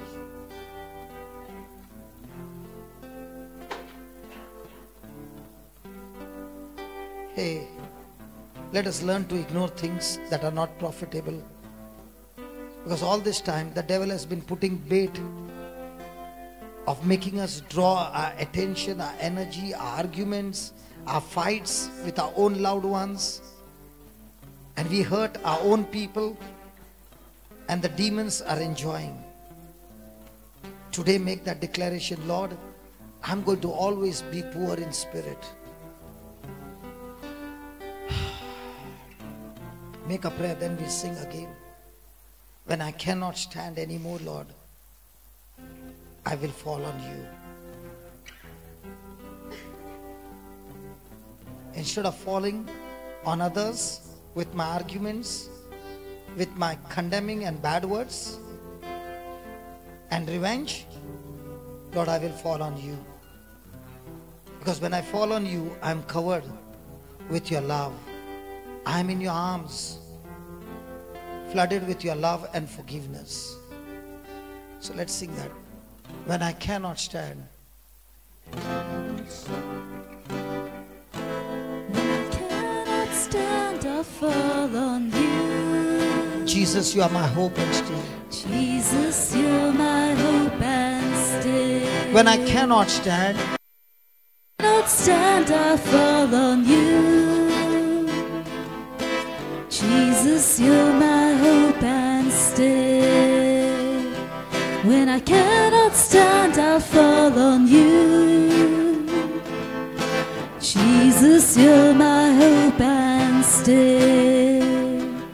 When I cannot stand, I'll fall on you. take it from the beginning. Jesus, you're my hope and stay. Teach my song to rise to you. Teach my song to rise to you. When temptation comes, When temptation comes my way. teach my song. Teach my song to rise to you. When temptation, comes my way. teach my song. Teach my song to rise to you. When temptation, comes my way. when I cannot stand, When I cannot stand, I'll fall on you. Jesus, you are my hope. Jesus, you're my hope and stay. When I cannot stand, I'll fall on you. Jesus, you're my hope and stay. when I cannot stand, I'll fall on you. Jesus, you're my hope and stay. Lord, I need you. Oh, I need you. Every hour I need you. My one defense, my righteousness. Oh God, how I need you. Lord, I need you. Oh, I need you. Every hour I need you. My one defense, my righteousness. Oh God, how I need you. Lord, I need you. Oh, I need you. Every hour I need you. My one defense, my righteousness. Oh God, how I need you. You're my one defense, my righteousness.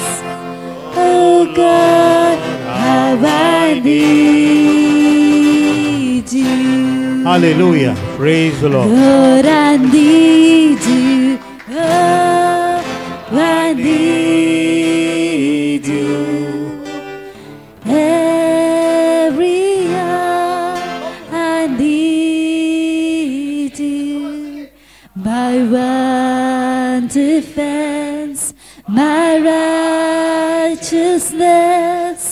Oh God, how I need you. Lord, I need you. Oh, I need you.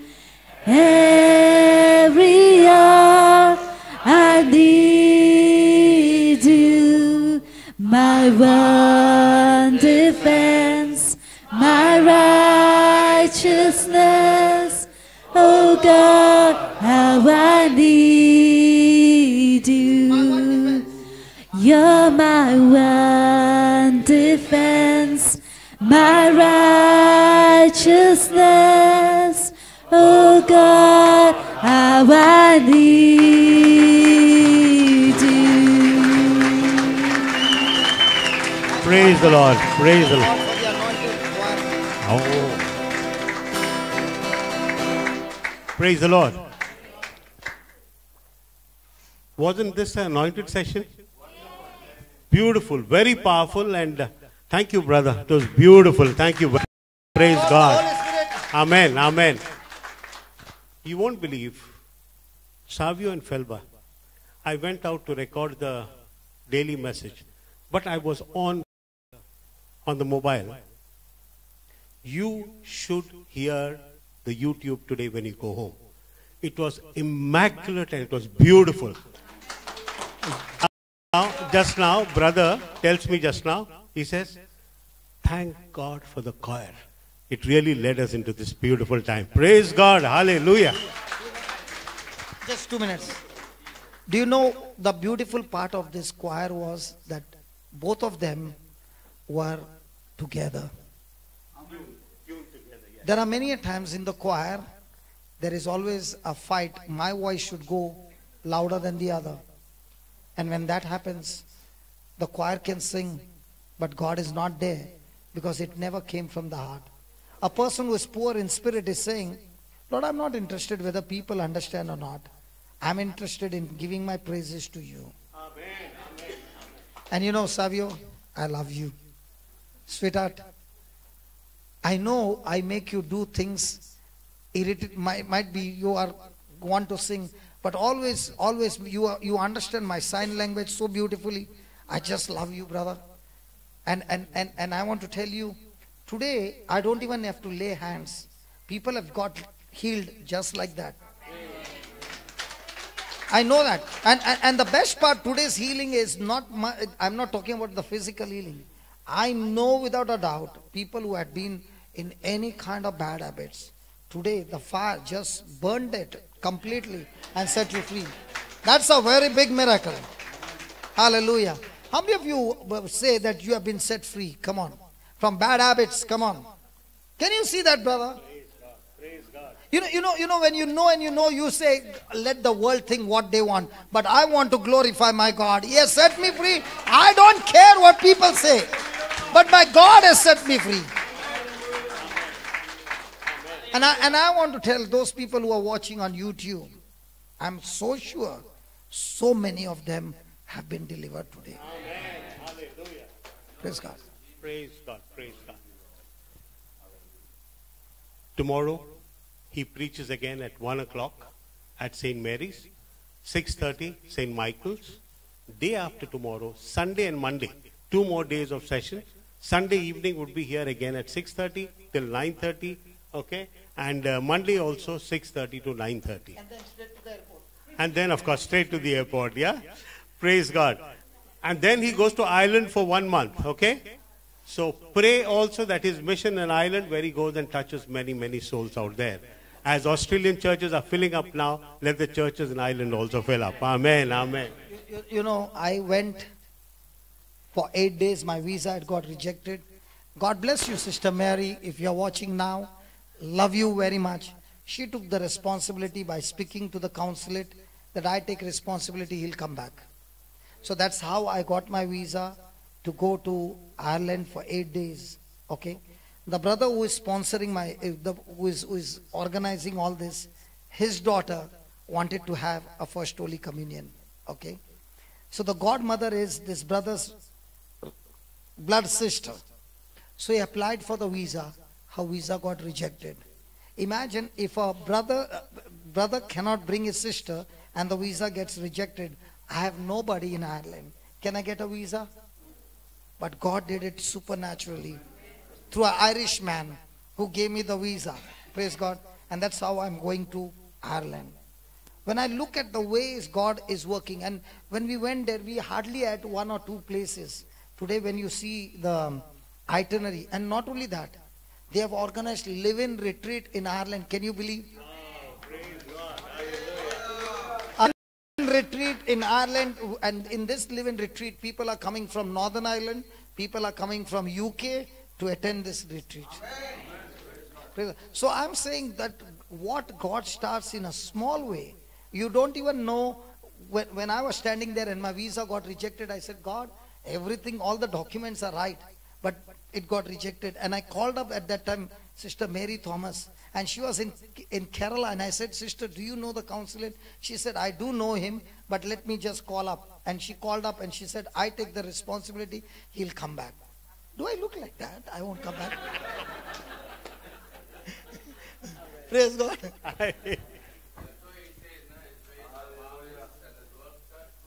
And his ways are above our ways. Amen. Amen. Can I hear some noise in the house of God? Hallelujah. Hallelujah.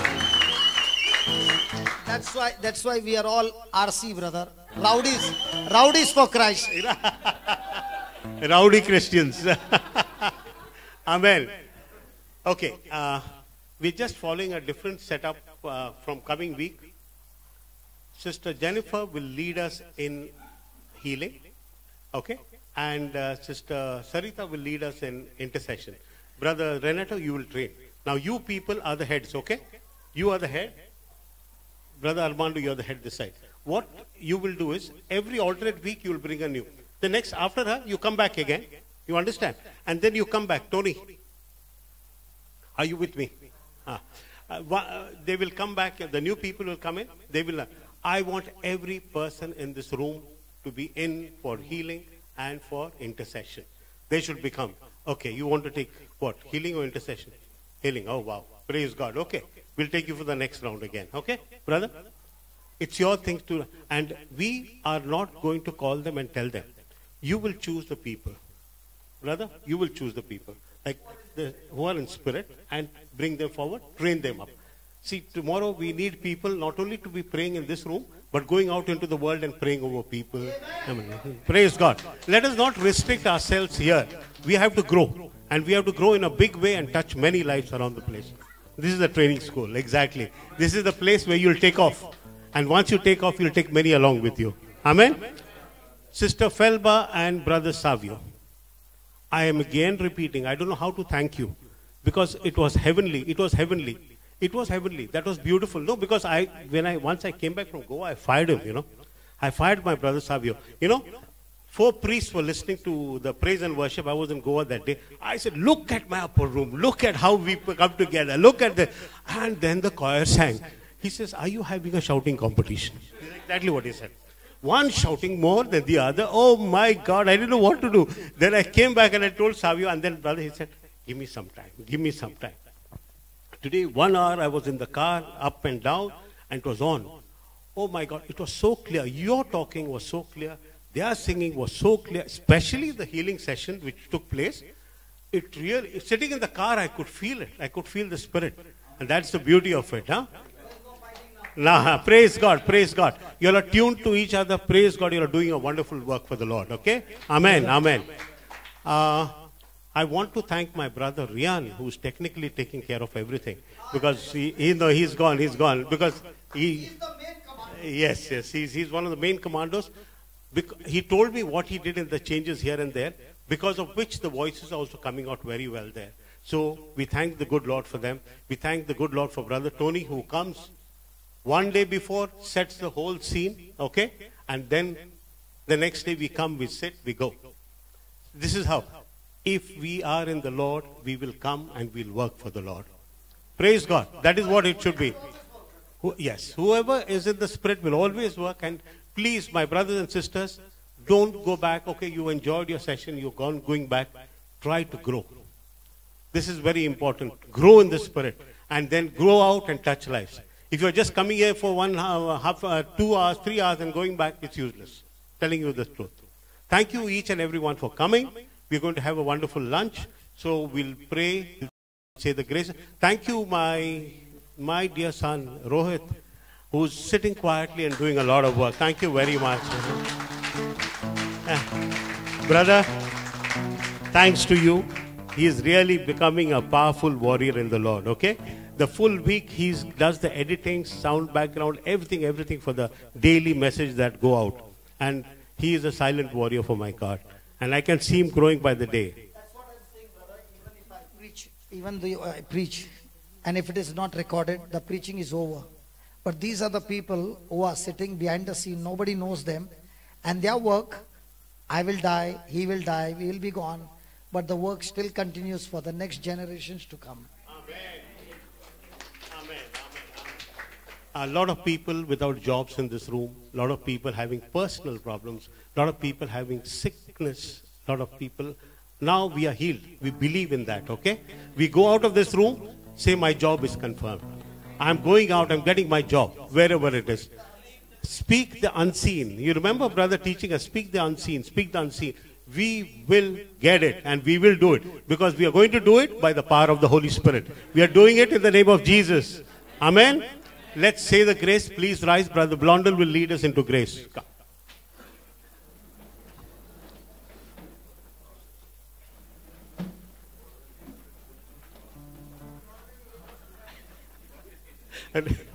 I always love this brother of mine, and whenever he's having his lunch, I go and look at his plate.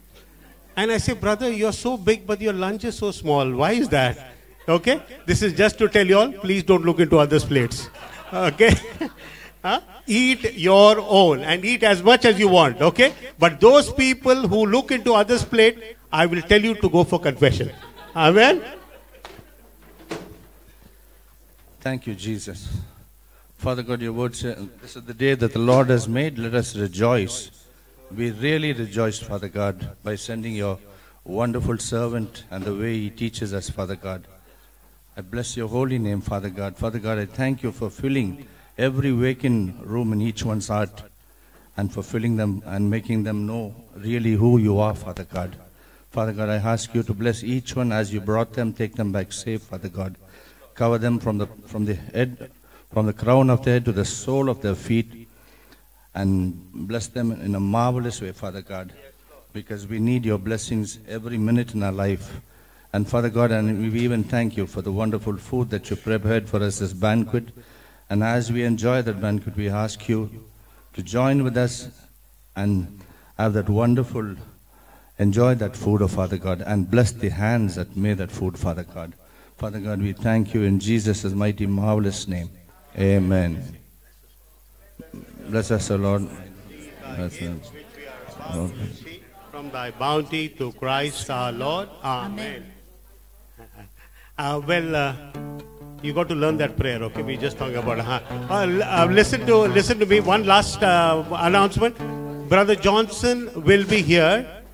Those of you who want to go for counseling can go. Please, 1 minute. Just put the chair later on, brother. 1 minute. Those who want to go for counseling can remain, but after lunch. Let Brother Johnson have his lunch. He'll be sitting in the room. One by one, you can go and finish off. Okay? Thank you very much. Beautiful afternoon to you. Only needed counseling. You're the only one that I could live for. One way, Jesus. You're the only one that I could live for. One way, Jesus. You're the only one that I could live for. One way, Jesus. You're the only one that I could live for.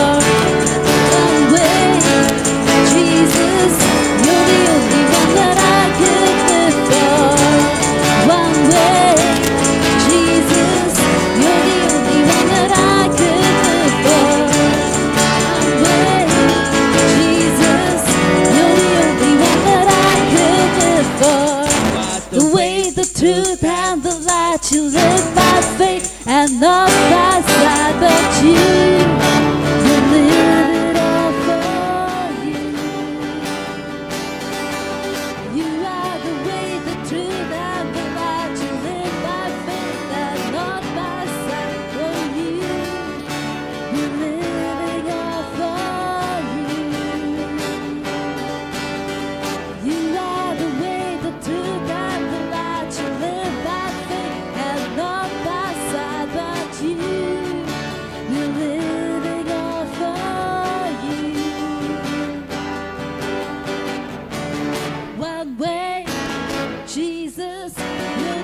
one that I can live for. One way, Jesus, you're the only one that I can live for. One way, Jesus, you're the only one that I can